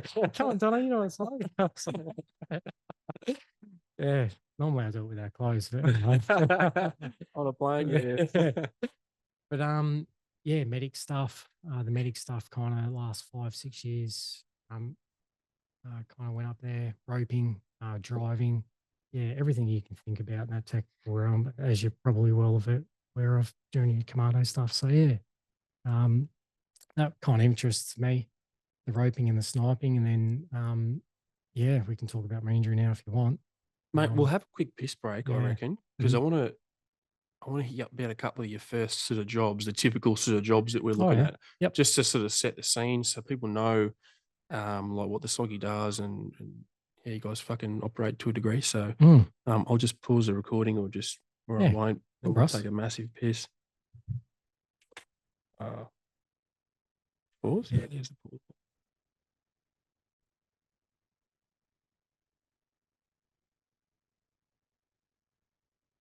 Alrighty, Jono. We're back, mate. Stretch the back a bit. Yeah. Around the main vein. So yeah, mate, we're going to talk about some of your initial jobs in the soggy, like just to give us an example of what the sort of stuff is that you guys do. Because that was about 2012 onwards when you were in the SOG, right? 2014, yeah. Oh, 2014, sorry. Yeah. So, yeah, mate. I guess some jobs I could probably share is one of them was a counter terrorism operation. A couple of boys were going to look at doing something silly over Anzac Day. I actually think there's something on Netflix, to be honest. So I saw it. It's Gangster Jihad or some shit. It's about the what's that fucking retard's name? The guy that went over to ISIS. All that stuff was connected, yeah. Yeah, I've forgotten all those names, but Abu Hamza, something. Oh, mate, I'm shocking with names. One of those future cunts, anyway. Yeah, whatever. But yeah, so part of those raids, so yeah, just gathering, well, the investigators gather all this different intel, and I guess as a SOG, you just support them wherever they're going and doing what they're doing. And I guess the end point was basically you're the guys that, you know, open up the door forcefully and go in and get the bad guy. So I guess, yeah, those warrants were pretty cool to be a part of. Because as I said, like being in Shepparton, like I wanted to be the dude that gets called and be a part of the group, not solo, like kicking the door and here, but be a part of the group that makes a real difference of arresting real bad guys. So I guess that was the first job that kind of stuck in my mind where I was like, you know what? This counter-terrorism job, which we've been a part of for about 6 months, and this is the end point of arresting this dude. Yeah, it really sticks in your mind. And I think it was like a 23-hour day I did. So I had to go to court earlier that day at like 8, 9 o'clock. I started, and then the intel started coming in that, yep, the warrants are happening that night. So it was all hands on deck. So everyone was getting called in, things like that. And I was a part of the recce crew for the different houses. So you just formulate a different plan of how you're going to basically get into the house, look for access points, things like that. Yeah, man, and then go back, and then basically it's kind of like waiting for resources to come in. When all your resources are there, then the sergeant's running the job. And I remember on my job, it was my DS sergeant that was doing it, and which I thought was pretty cool because, yeah, the first big job that I was a part of, he was running it and he trained me, I guess. So I found that pretty cool. And then, yeah, and then you get briefed your job and then you go do it. So you arrest the bad guy with that. Other cool, sexy jobs are like, again, another warrant was out bush, and the boys, like, you have like a cordon, So you basically just cut off every access point so people can't escape. And being in the bush, you went two up and being pretty junior. Um, I was with a dude, and back then, not everyone got your personal issue nods on night vision. So you had to like share. So I remember like on the back of this one dude and the senior guy, and he's nodding in and stay there. And I'm like, right. And then you get given a shit monocle and you're trying to look and Toilet roll. yeah, got my arm. And then you see the dude walking out with a gun and you're like, all right, yeah, this is it. And you're trying to tell he's there. Yeah, yeah, gotcha. And then the big bear cat or something might rock in and generally more times than not, the people will be like, yeah, you got me. So, Yeah. yeah. Well, obviously they're fucking at some point they know you're there because do you guys do hoping to fuck up the vernacular covert? I know there's a difference between covert and clandestine. I think it's covert is the word I'm after. Mm. Do you do covert knocks or is it all quite overt? You're like, wait, surrounded, come out. A bit of both. Yeah, okay, yeah, Yeah, sweet. yeah, yeah. You do a bit of both. Yeah, Yeah, gotcha. it all depends on the situation. That's why going back to your training and your selection course, you need dudes that can adapt. Because one point it might be, all right, we're doing this covert way to arrest them, and then next minute it's like, nah, gigs up. We're going full lights and sirens, and we're grabbing them. So Yeah, you need dudes to be switching to a different mind frame. got to have the Yeah, ability to do both. Yeah, I know, I like that, man. yeah, yeah. So yeah, it's a bit of both. So And yeah, how often do you find you encounter like real resistance? I'm talking like gunshots, people coming out just going, well, fucking let's have at it with the machete or whatever, just that type yeah, of stuff, or is that reasonably rare? yeah. I think off the top of my head, maybe 3 or 4 times a year, you get a really good job where your skills get tested like that. Yep. Um, yeah, but it's not like every day, Yeah. but you do get tested a fair bit, maybe 3 or 4 times a year, I'd say, Yeah. where you get jobs like that. So Can yeah, you share some of those hectic months? um, Because now you got to think you're like, fuck, can I talk about this one and talk about that one? And yeah, hectic jobs. How will they test you? I guess when guys don't give up yeah, and there's intel that they might be, lying doggo with a shotgun or things like that. And I guess like what we were saying before, outside this podcast, like that's why the tactical working dogs is such a good tool for us because you might have a little robot or something, but they've got limitations. But dogs are able to sense and smell and hear and like different people in different rooms that we would never know. yeah, So I know a lot of times, like when guys are lying doggo or potentially with a firearm in an area of a house that's hard to clear, just for line of sight, we really just got to grab your nuts and go in the old school way. But with a dog, you send them in and they literally just V line straight for the crook, and then literally it incapacitates them. So I remember out in the eastern suburbs in Victoria, there was a job where domestic violence again. Guy went in the house, threatened his missus with a gun, all that kind of stuff, and then he was in the house with the firearm, wouldn't leave, and it got to the point where you just can't. You're like, all right, we'll see you later, mate. So we're there. So we have to resolve the situation. And anyway, I remember the dog went in V line, and the dog bit him on his hand, and he actually couldn't let the gun off. So then, yeah, went in there and yeah, the boys ended up restraining him and stuff like that. So I guess that kind of shows the value of the dog being an arrest tool. And it goes in saying like when a dog bites you, like the injuries like you would have seen through your career, but yeah, the dogs absolutely mess people up. So especially in the police force, like I don't know what the Americans and military dudes are like, but like there's an expectation of aftercare. yep, So if you OC spray someone, like there's certain protocols that you have to do to look after people once the situation's contained and they're under control. So same thing with the dog bites and what we found. And being one of the medics at the SOG, I found like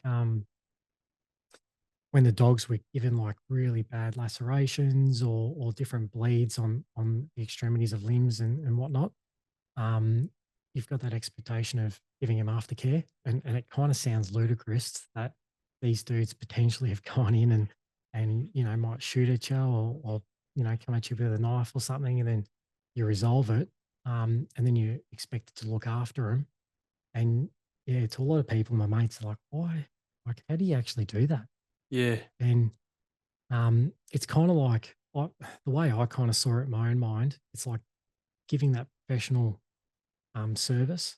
So you're making sure that you're looking after people in the community because they might be shit out of luck, high on drugs, not know what they're doing, Yeah. or doing that. But I guess there was that element of it, like keeping the workplace professional, but also in my own mind, I was like, you know what, this is a free rep.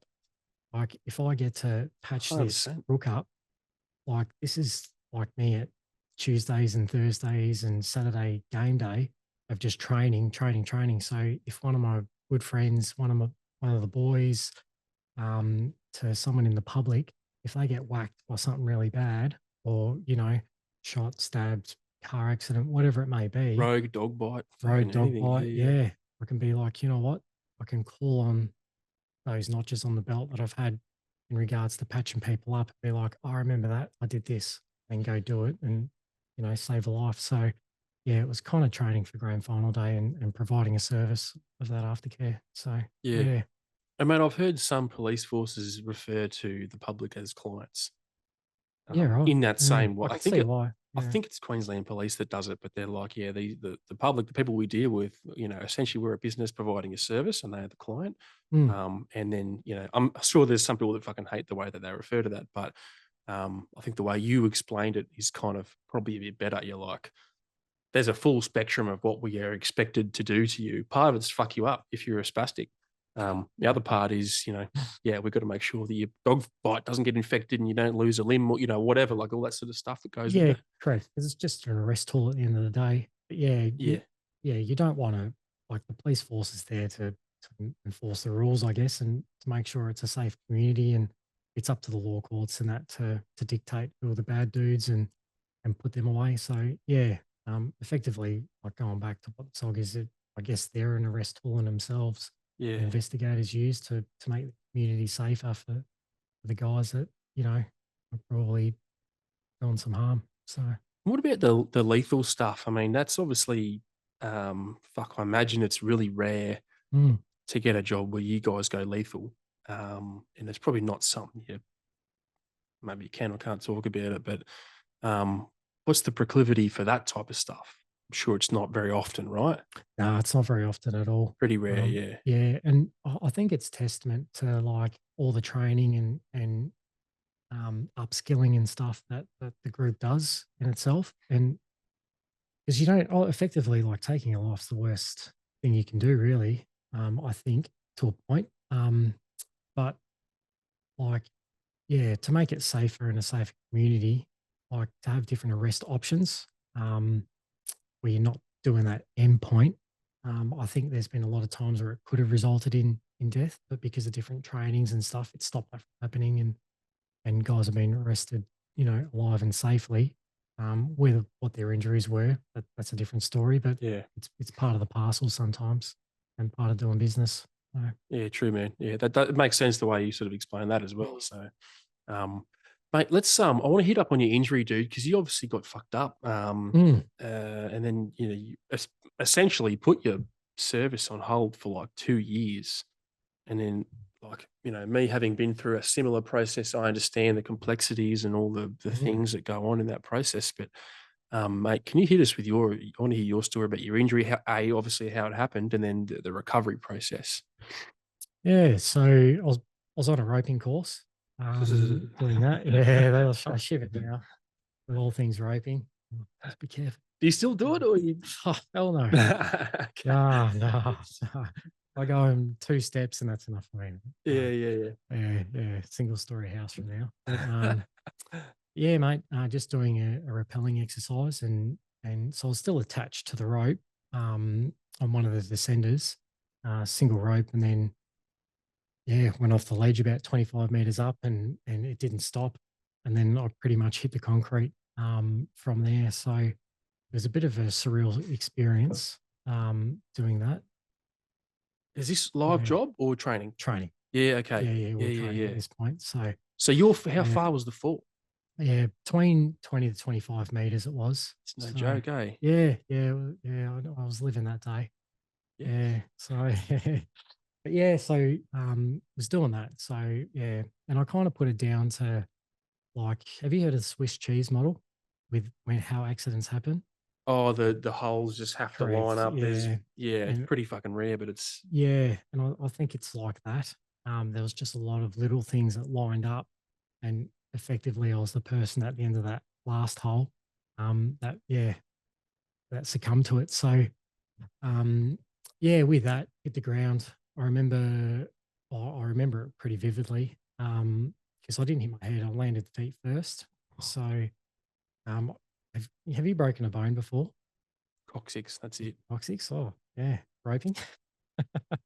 Actually, rollerblading. You sure you weren't a fighting, mate?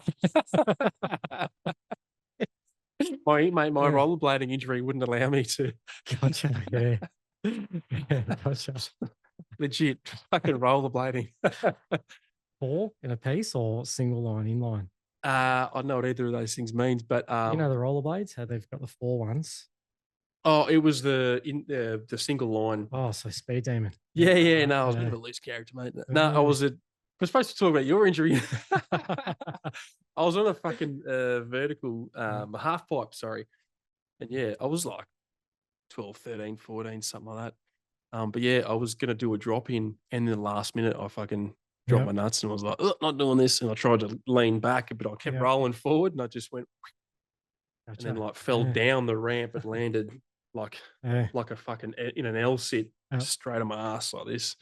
I didn't realize I went into Gotcha. fucking shock, Yep. and it was mate. It was like 2 years later when I was like, "Oh, I can't. I haven't been able to sit on my ass properly since then."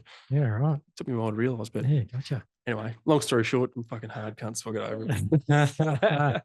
No, we go. We're talking about the real injury, Yeah. mate. Yeah, so I remember like the shudder of breaking a bone went up my spine. So I've broken my arm and like before, so I was like, oh, this isn't good. And I was trying to stay as still as I could. And the scary thing I think at the time was like initially it didn't hurt at all. Like I was like, oh, like, yeah, I expected it to hurt. Because I kind of knew what happened, even though it was surreal. And I was like, geez, the shudder, just stay still. And yeah, I think I was going into shock at that point, and then seeing different faces looking at me, and you kind of hear different conversations as it goes. So I think all your senses are heightened Yep. in that time. And then you're like, oh, I reckon I'm a fair chance of, not walking away from here. So yeah, the boys were trying to patch me up, and there probably wasn't a proper medics program up at that point in time. So it was just what bits and pieces of people have learned and things that they got. So yeah, I was laying on the floor for a fair while, for maybe 15, 20 minutes before Ambos got there. And then because it was a facility where it was underground, um, long story short, they had to try and get me out of there and then get me to the air wing to chop me into the hospital. So yeah, I remember him giving me the green whistle, and I couldn't breathe at this point because all the bleeding internally and stuff like that. I actually couldn't breathe. Yeah, shit. So yeah, they ended up putting a pelvic binder on me, which, oh mate, that was probably the worst pain I've been in my life physically.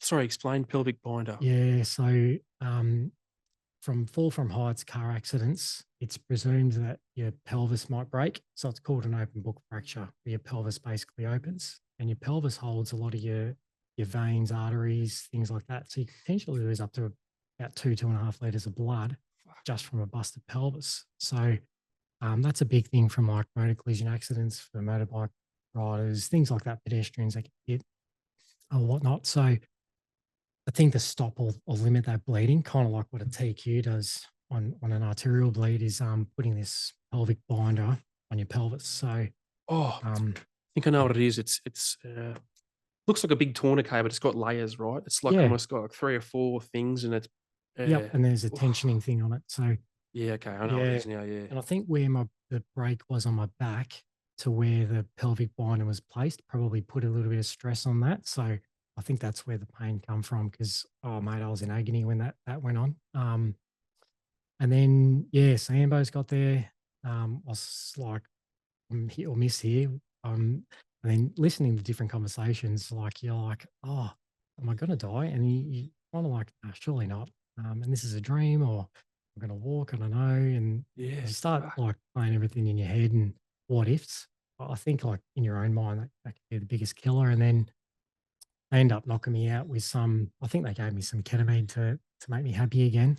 Um, and so I got choppered straight to the Alfred, and then got put in a machine. It was a bit of a surreal experience. The CT and MRIs, and you got to stay as still as you can. But I was off my head. I thought I was in a spaceship at this point, wigging out a Nice. little bit, and then you get into the room. And I remember being in like a neck brace, and I was basically strapped to the bed because I couldn't move. And they're like, "Yeah, um, we're gonna have a fair look tomorrow and see if you'll walk again or see what's going on." And I just remember like staring at the roof, going, "You've got to be shitting me! Like you got to wake up soon." Yeah. But yeah. The wake up didn't happen and stuff like that. So that kind of resulted in I was at the Alfred for just under 2 weeks or just over a week. Um, I think it was their intensive care unit thing because I was hit and miss there for a while. I was on a ketamine drip for a few days, went off, and then back on for a few more days. It hadn't hit me that I was injured Yeah. still because I remember being on call about 2 or 3 weeks after this course was meant to finish. And I remember like thinking, I'm still good to go.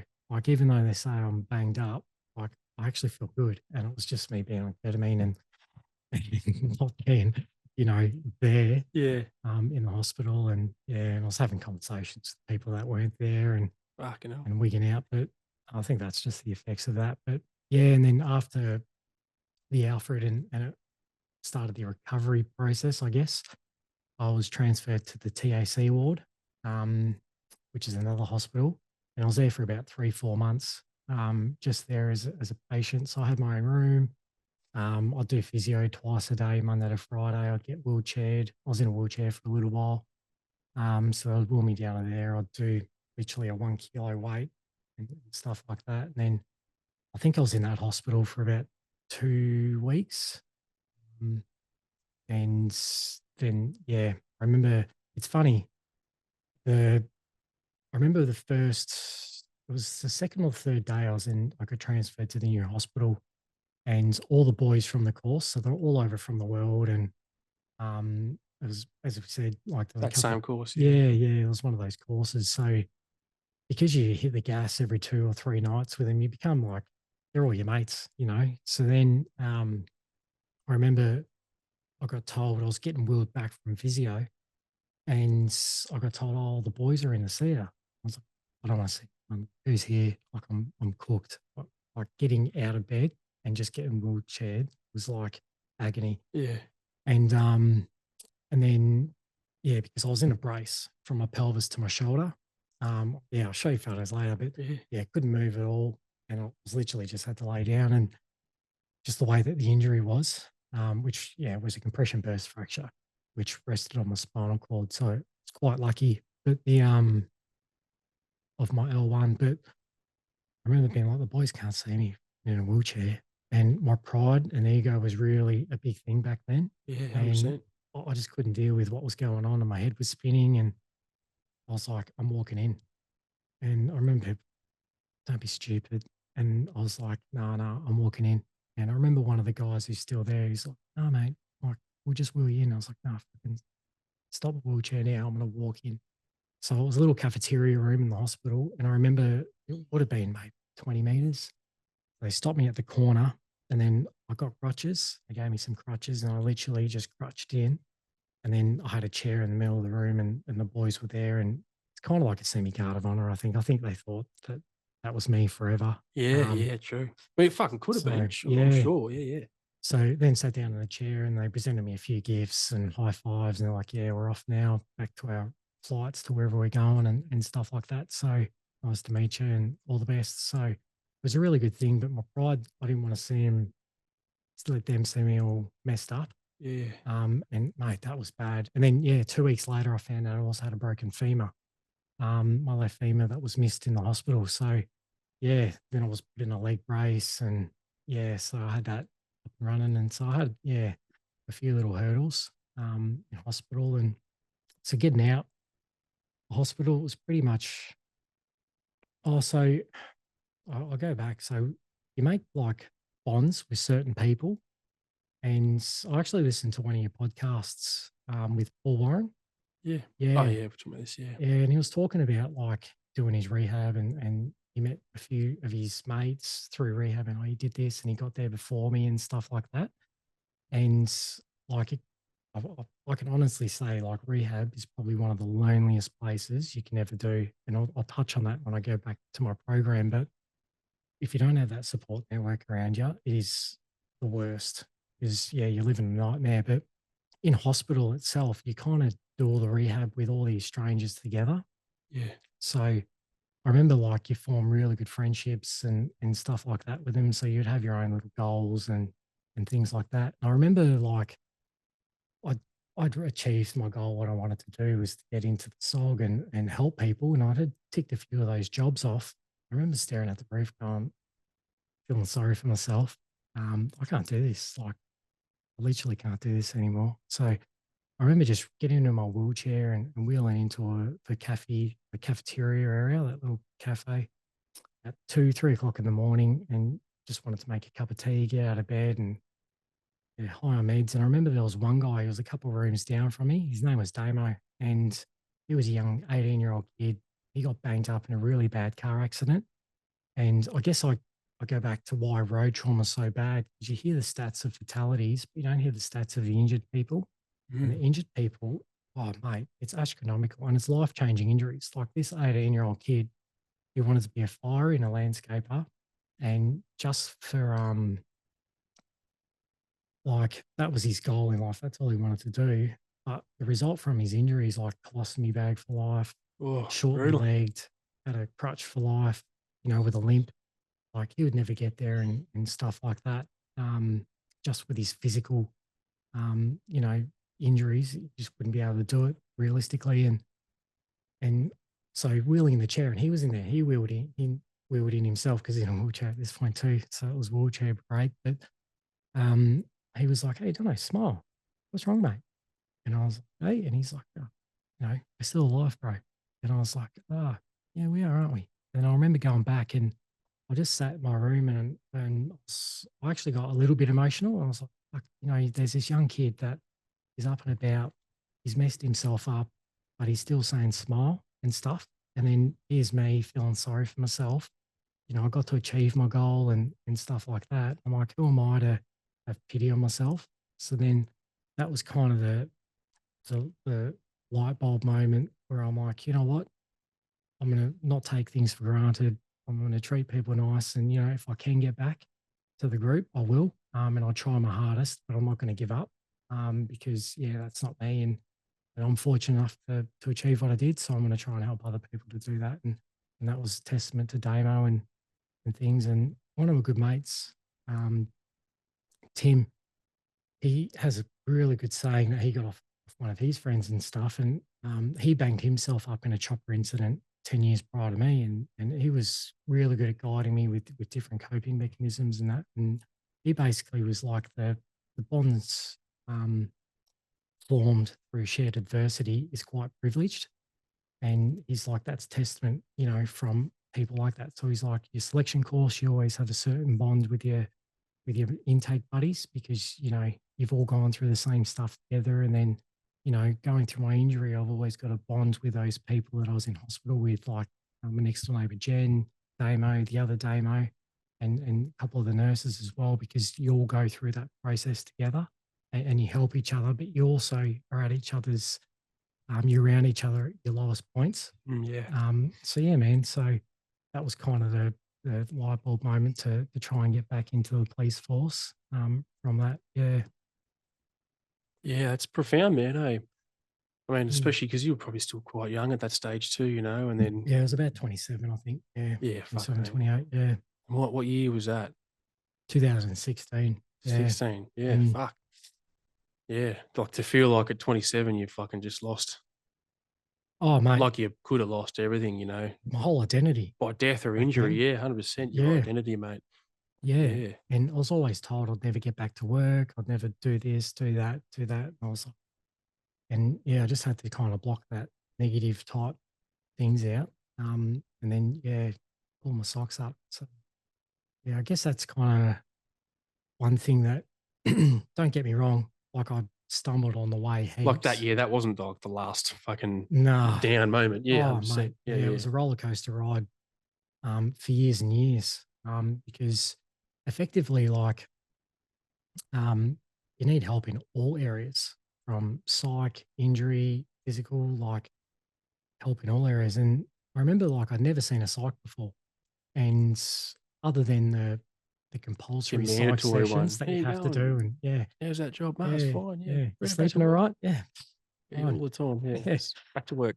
yeah, exactly. And I remember, like, I didn't want to sleep for days. I was having Red Bulls and whatever you could take, just didn't want to sleep because I was constantly having nightmares Yeah. and About always, falling. yeah, always hitting the ground.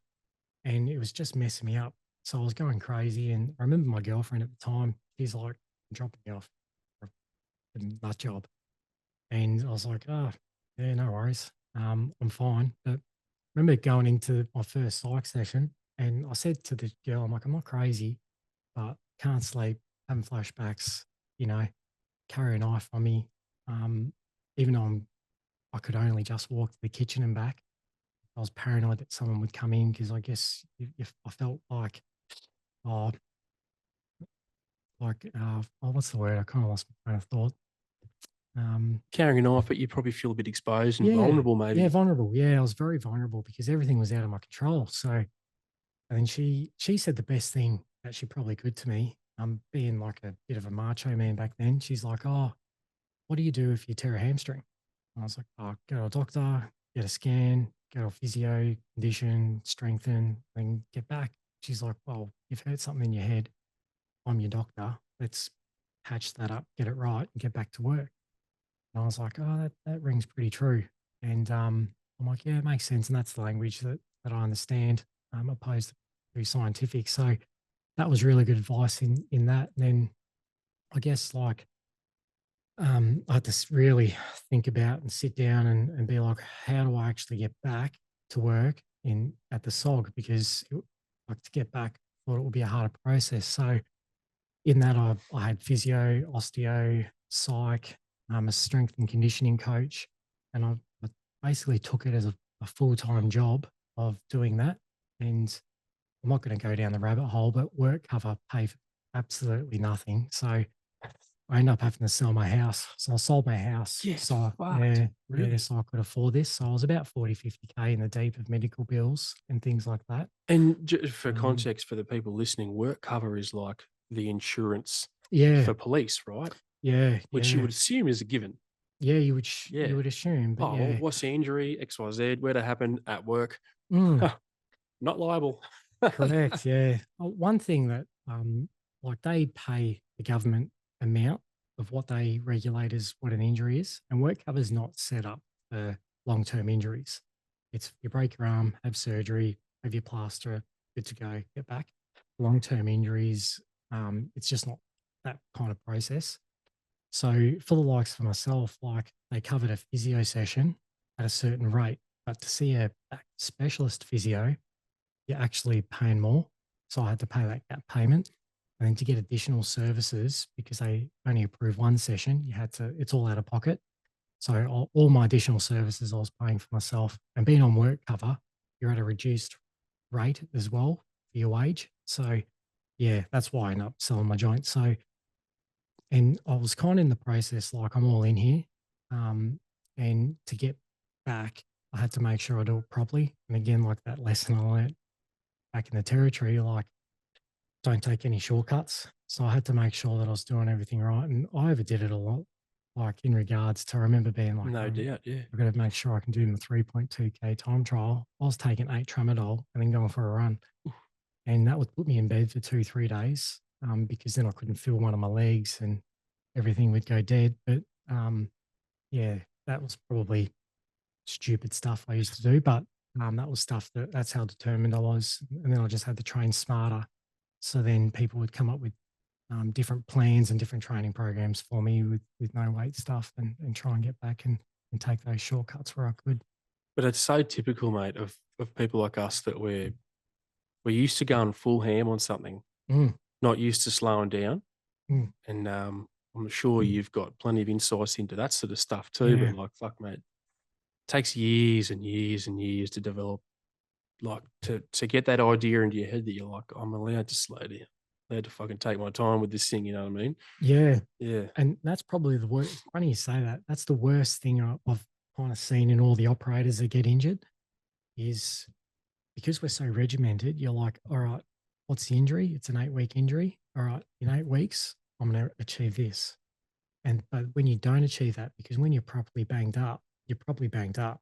Like that is for like a normal person with a normal injury and Yeah. whatever. So when you're trying to get to that exceptional level again, you actually you're not going to get there. So when you do hit that time frame and you can't go for a run around the block, you send yourself crazy, and that's where the cycle of crazy, in my eyes, kind of starts. Because yeah, like I remember saying, all right, I can walk around the block, which sounds like a simple task in 3 months, but I was still using crutches, which is unrealistic.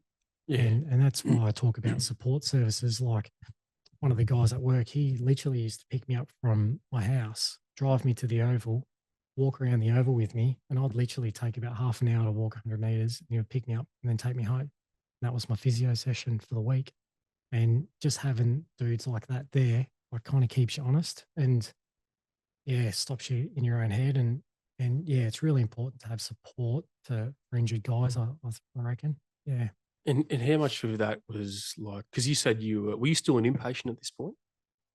when he picked me up to do that, Yeah. no, outpatient. So I was at home. So after being discharged from hospital, I was probably at home in bed for another 6 or so months Oof. in the vest. And then once I get out of the vest, then like all my muscle had basically wasted away and stuff like that. So I felt a bit Gumby. So I literally had to train up again and get to a normal thing to teach myself how to walk properly and run. And because I had the um, FEMA. femur stuff and the brace on that, I was walking a bit. I was walking with my legs swung out. So then but that was a habit. And then because I've had a semi dead leg as well on my right, I was like walking really strange. So I couldn't run properly and do that. So I kind of had to teach myself to do it properly again and all that kind of stuff. So yeah, that took a little while. And then I was doing like I was on light duties for another year. So I integrated back into the workforce. I was doing a lot of instructing out of the academy. Oh, it's not with the soggies. No, no. Gotcha. I was out there and then I went back in the group and then I was helping out on different training courses. That's where I helped out on the first selection course that I helped out on, and I was useless. I was high on medication and I was just a bum on a seat really, and just trying to look tough in front of the applicants. But the and then yeah, so then it took me about 2 years and then got put through all the qualifications and stuff, which I managed to pass. Oh, you mean And like things like that. if you were still an internal unit member, you just passed like your yearly qualification, for example? Yeah, Yeah, yeah. yeah. So not the whole. No. Yeah, okay, gotcha. Oh, to be honest, I wouldn't have been able to pass another selection. I could have, to be honest, if I had my right meds and stuff. But yeah, my back was totally cooked. And in the way that it is, like, it's put my whole spine out of whack. And I've got like the way to best way to explain it's like, the sciatica Yeah, yeah. thing. Like I've got that constantly. Oof. Like my leg goes dead. I had to teach myself to drive with my left foot. Yeah, urine issues, all that kind of stuff from there, and then different bulges. So actually, when I met Matic on a course in a state, the first day I bulged 2 discs. I could feel my back and I was sweating and I was like, oh my God. But I didn't want to, cut myself short. So He's just, like, bro, why are you sweating? You're like, yeah, I'm a cop. just exactly Watching cops. watching cups. Yeah, why so sweaty? Yeah, so I just cut corners, took the plates out, then I ran the whole course without plates. And I was like, what, that's a risk I'm willing to take. Yeah, And then I true. went back and then I ended up having, I think, about weeks off after that. I just took leave. Yeah. Um, but yeah, yeah. So after 2 years of building myself up again and doing all the physio, osteo, and the monotonous um, physio exercises, then yeah, I was fortunate enough to have the opportunity to get back into the SOG. And the only limitations I had there was it was really good. Like the boys looked after me there as well. So I didn't know rappelling anymore. So the rappelling, but I got into the sniper work. So I'd still do a lot of the stuff in the choppers, but I just wouldn't jump out.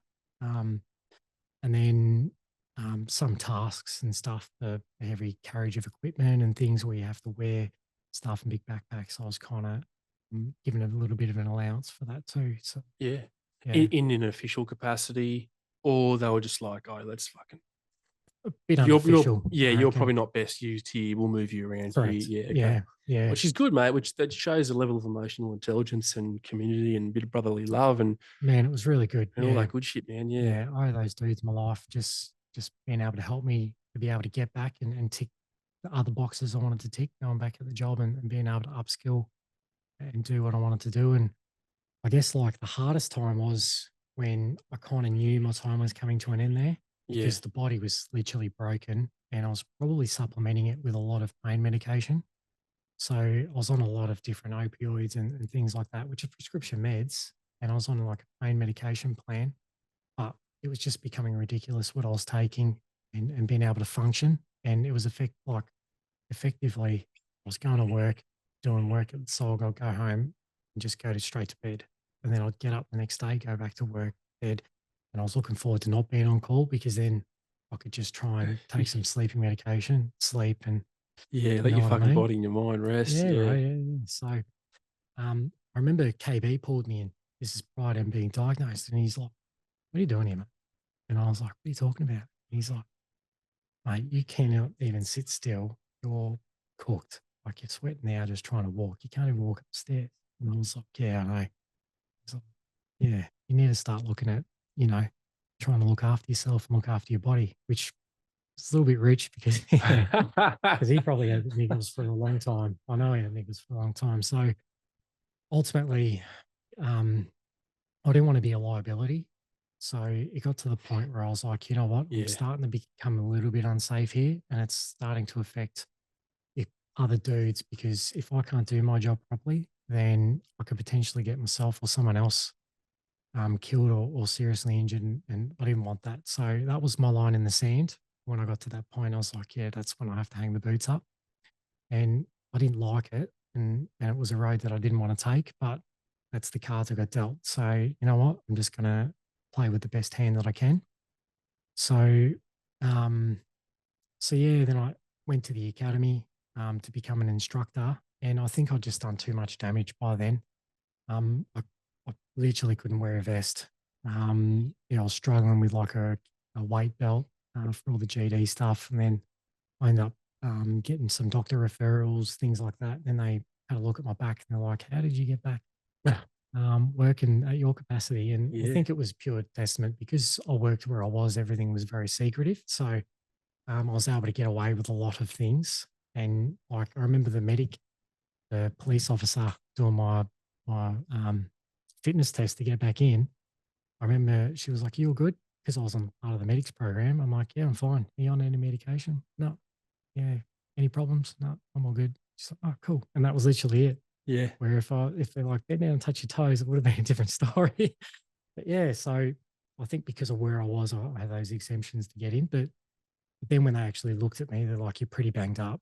And then the pension route kind of popped up for me. So yeah, I ended up accepting the physical pension from it's nearly the anniversary. So the 14th of July it was. Okay. I ended up retiring from the police force last year. So Oh, it was only last year you got out. yeah, yeah, Fuck, yeah. mate, So I it's didn't pretty new. realize. Yeah, Yeah. okay. No, I didn't realize it was so it was so recent that you just Mm, got out. Yeah, yeah. mm. Yeah, fuck.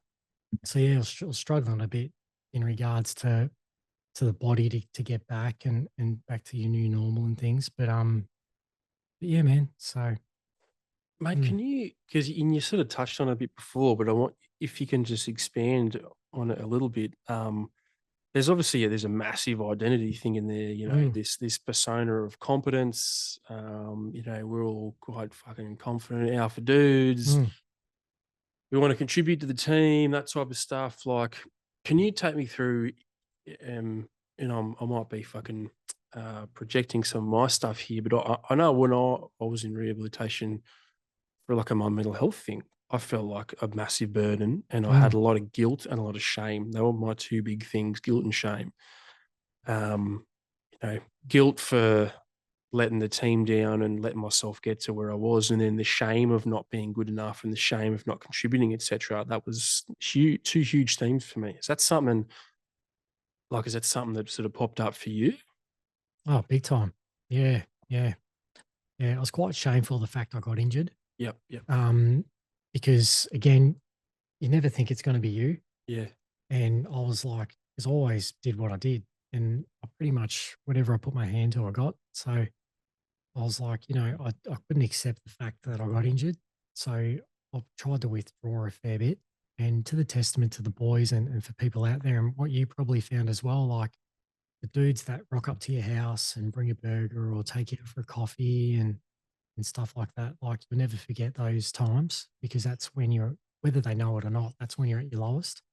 And it's those support networks that stop that shame from happening because all you want to do is withdraw, close the curtains, get the bottle maybe, and go from there. So yeah, that's why I'm so big on going out for coffees because I like just getting out of the house and just having a chat with mates and stuff like that out of a different environment. And yeah, and break that little fucking paradigm, that mm, circle that you've got going on, where there's, that doesn't seem to be an inception point where you can stop this fucking cycle in your brain. correct. Yeah.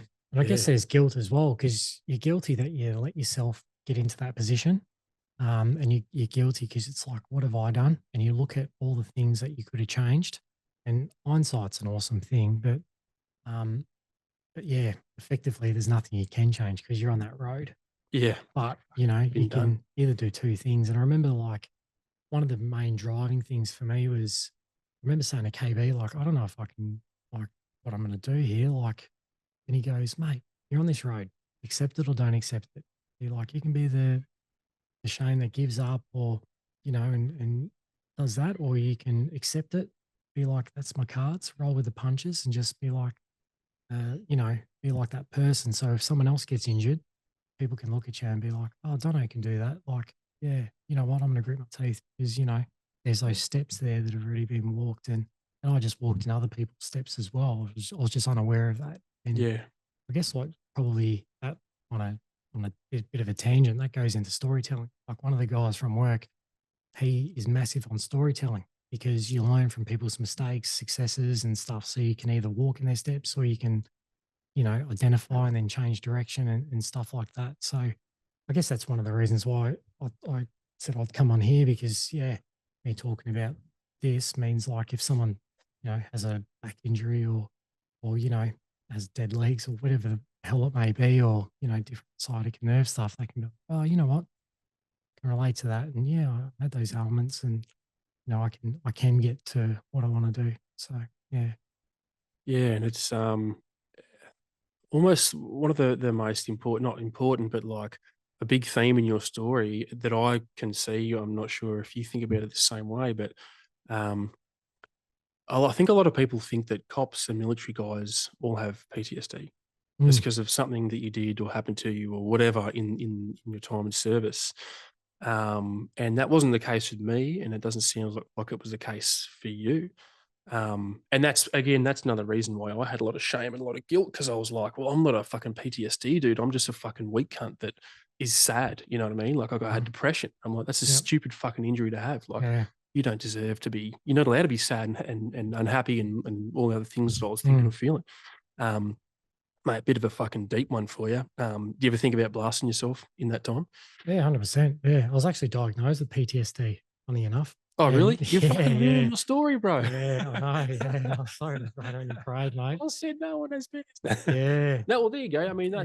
it's fuck, mate, and that's just That's what I mean. Like, there's up and downs through the that whole complexity of the process. fucking thing, mate. Yeah.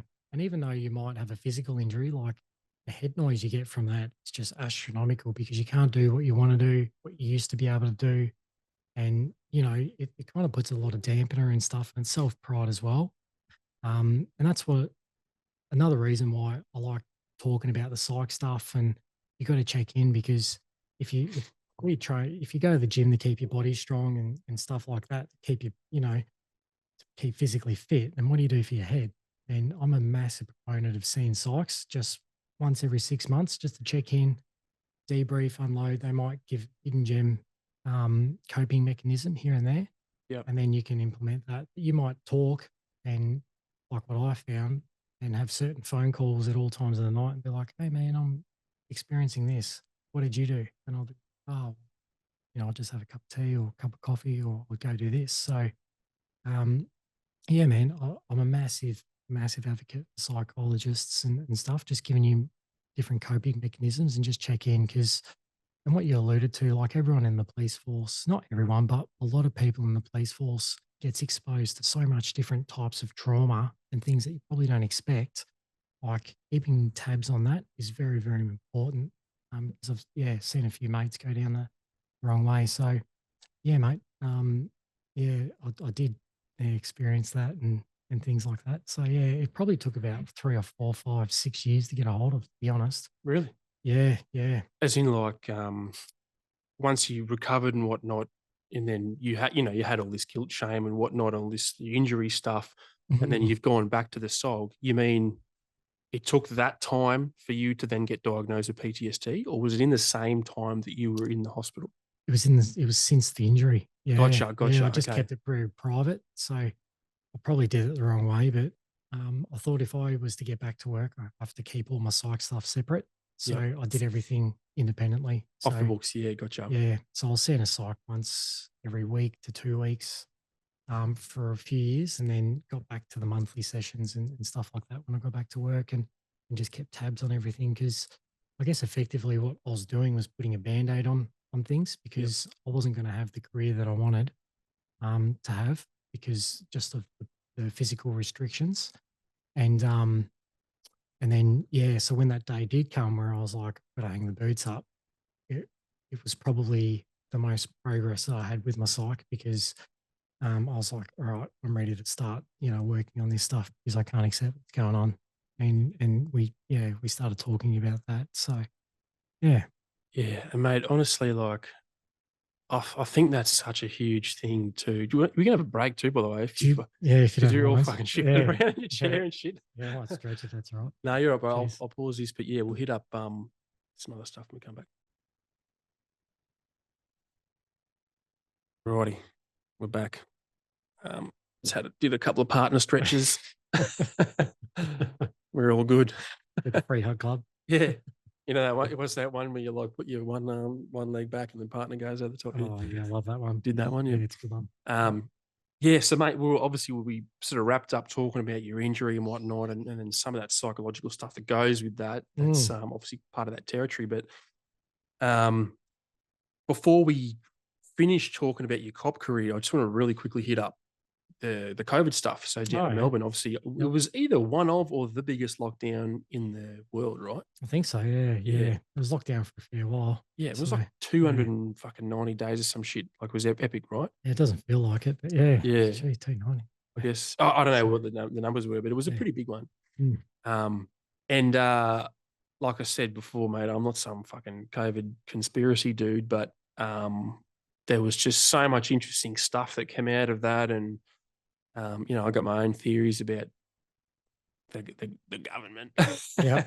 Because everyone's like, oh, they're fucking playing COVID. It's a conspiracy, and I'm like, bro, I'll tell you what, man. Like the government is flat out doing the regular shit, let alone a fucking conspiracy, mate. So I promise you, there's no conspiracy. But what they're really good at is capitalizing on a crisis.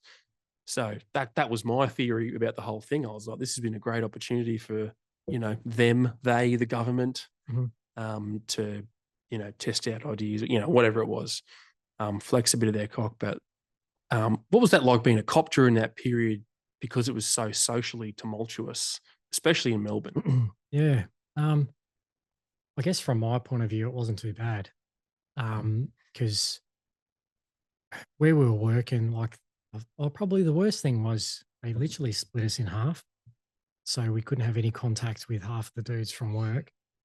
Because if someone went sick, and it was at that point in time where they didn't know if you got it, you were going to die, or it was a lifelong thing. And so, like, some of the bosses got together and things like that. And we're like, yep, we'll split the group up in half. And one team just trains, the other team just does jobs, and then you swap over after a week. So there's some guys I didn't see for ages, which is probably the hard part. Um, but being, where we were, we're actually quite busy doing our stuff. So with that, like we're always working, we're still with your mates, training and doing what you need to do because effectively we can't stop business. So yeah, we're actually working away a fair bit, to be honest. So yeah, I didn't cop it as bad as what I know friends in general duties did because I know they were enforcing laws and things like that that were just, you know, the 5 kilometer radius or, going for a walk around your block and are you too far? And that kind of messed a lot of cops up, I think, Yeah, in regards to those type of, it doesn't pass a 60 minutes test. Like if it's on 60 minutes and a crowd watches it, I'm like, hold on, what's the 5K thing going on about? yeah. So I think that did affect a lot of cops, but generally for me, it didn't. And then I actually got injured again.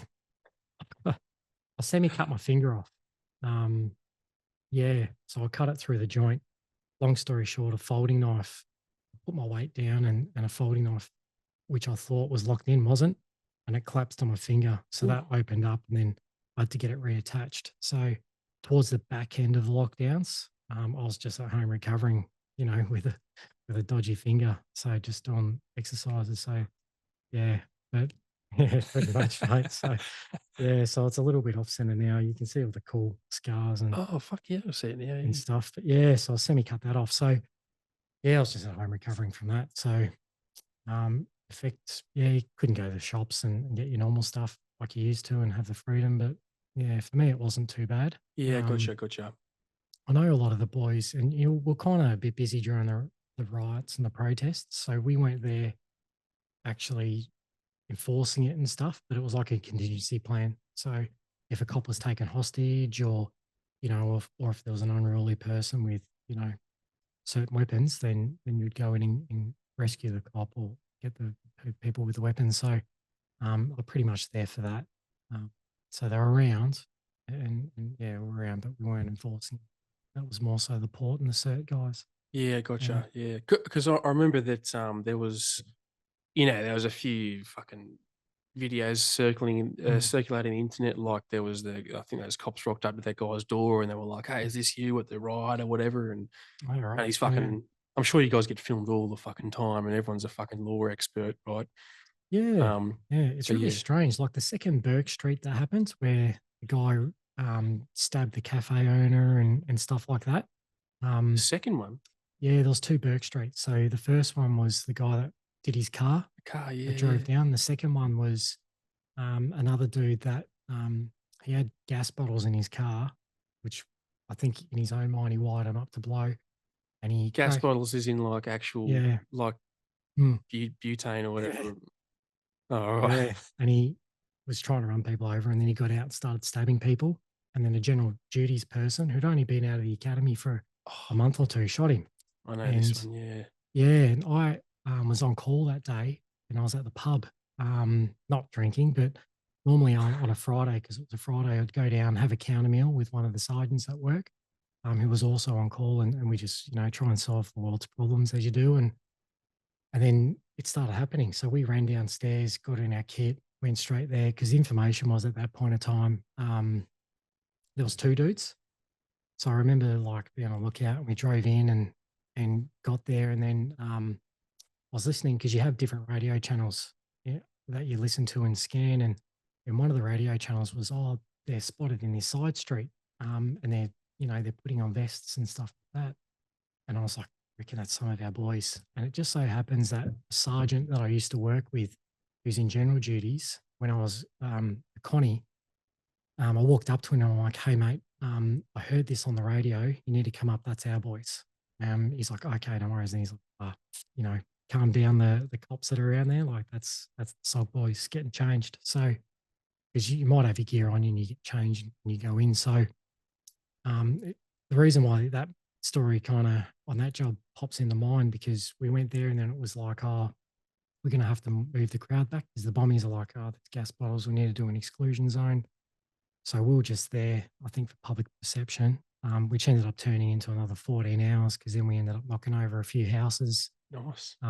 with the guy that was with people associated with that guy, which involves recce's and all that kind of stuff. Because we always try and win, so set yourself up for success. But yeah, as we were driving out to go back to the police station to start planning for these jobs that we knew were coming in, or addresses, there was a cop PSO getting bashed. I remember two guys were on top of this PSO as we're driving out. And I don't think they expected us to be driving out because it was cordoned, the whole Burke Street area that this guy thing was cordoned for about 300 meters with police tape. And he was just this PSO trying to, keep the crowd back or keep people out. Yeah. And ultimately, it's for people's safety. Because if it did go bang, and there was shrapnel, then, you've probably seen the bad end of what shrapnel can do. So um, we stopped the car and we grabbed, these two dudes who I consider, low lifes, for attacking a dude for, trying to keep people safe. PSO, which is, protective service officer, That's down in Melbourne. unsworn? No, they're sworn, Sworn. but they generally look after trains, shrines, government stuff. Gotcha. Yeah. And anyway, I just remember looking up and there's people in the crowd just filming. And I guess it's not every day you see soul guys jump out and, take care of a couple of dudes and put them in the van, like a divvy van. And I was just like, you guys are pathetic. You're filming a dude getting bashed. You should be out there helping him. Yeah. So you do get filmed a fair bit doing that kind of stuff. Mate, correct me if I'm wrong. And I was going to ask you about this at the beginning of the potty, but is that you guys are in your flight suits, I think, with your bellies on, and you jumped out, grabbed old mate, and fucked off with him, or During COVID? yeah. Oh, so that guy, he was kicking the car and the boys were there on standby. Oh, okay, And maybe a different thing. Yeah, well, there okay. might be another one. I don't Yeah, we've know. done it a few times. Yeah, okay. Yeah. Well, which one are you talking about? Oh, it sounds kind of similar. It was just somebody in the fucking crowd just filming. It was definitely you guys rocked up, jumped out in your flight suits or your whatever your kit was, and nabbed some dude and then left. Oh, yeah. Yeah. There you go. Oh, right, maybe Yeah. it could have been. Might be me. Yeah, I'll look it up, mate. Yeah. Because and I don't know why I remember this, but there's a part in the video where the guy like shakes his leg like that, gives it like a little flick, like he's getting his pant leg down. And I was like, oh fuck, maybe it's something to do with your leg, or am I just reading into this too much? I don't know, maybe. He's got legs, you've got legs. Yeah. Do you flicks that one? Okay, no, I'll find the video, but yeah, anyway. Cool. Yeah, sweet. Yeah, man. So yeah. You must fucking hate that shit though. Like, I have rights. Yeah, it's just what it is, mate. Yeah. Again, part of doing business, but you can only control what you can control. So yeah, and if you do everything right and professional and train, you got nothing to hide anyway. So yeah, no, good. Well, mate, so let's skip ahead. So obviously you've left the coppers, mate. You've sort of got to that point where you're like, I feel like I've got to move on and I've got to do some different stuff. Can you give us a rundown about what life's been like since getting out? Yeah, since getting out, it's been a little relaxing because I'm not on call. So I'm absolutely terrible on my phone. I guess one of the things I hate is my phone ringing. Because back when it used to ring, you were getting called out or whatever, or someone's asking you to do a shit task, whatever it may be. So I've just got it on silent. So to get back to people, as you probably seen, it's quite poor. But yeah, man. And then I'm kind of doing two things at the moment. So one of them, I do a little bit of public speaking, just talking about leadership and resilience. So I just talk about my injury bit and identifying leaders in the community who I find are leaders. So it's like everyday people, like that example I gave of David when I was 12, 13, different people like that I talk about in schools. And last year I was a keynote speaker for Canteen Australia. So I don't know if those guys were. Yeah, I thought I knew who they were, but then when you said who they were, I didn't. Can you just explain who they are? Yeah, so it's youth that have been affected by cancer. Yep. So they have a leadership program every year and they do a lot of good work in the community and the community supports them and through the hardest times of their life. So it was real interesting, like meeting a lot of young people that have gone through their own challenges themselves. So I was really fortunate to be able to share my story and hopefully resonate with a few people and give them some coping mechanisms or you know some footsteps to walk through and path their own journey. But yeah, spoke to those guys, and then I've got some upcoming stuff coming up, and then additional to that, the other kind of thing I do for like the last 7 8 years of being a volunteer for Police Legacy. So that's an organisation that supports families that have experienced a lost one within the police force. Um, so I predominantly help out with the youth section. So I do a lot of work in that space and helping coordinate, facilitate different kids programs and camps and stuff like that. Yeah. And Yeah, how often does that happen in the cops too?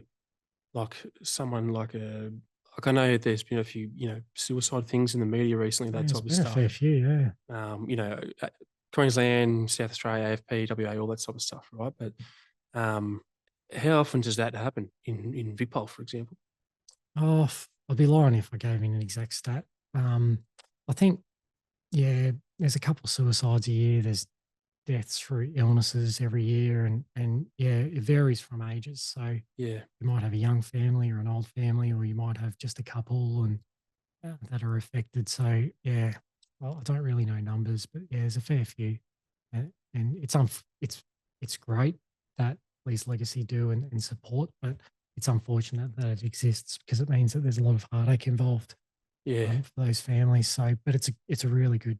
I find it a really good charity to work for because it just adds value, and I like helping people. I guess is what you've probably gained from talking to me. So, yeah, I like helping the people involved in that, and yeah, helping people achieve what they want to. So, yeah. yeah, And that's definitely like us. We've been talking about. It's a big theme so far for everything you've been doing. You're an impact guy, right? mm.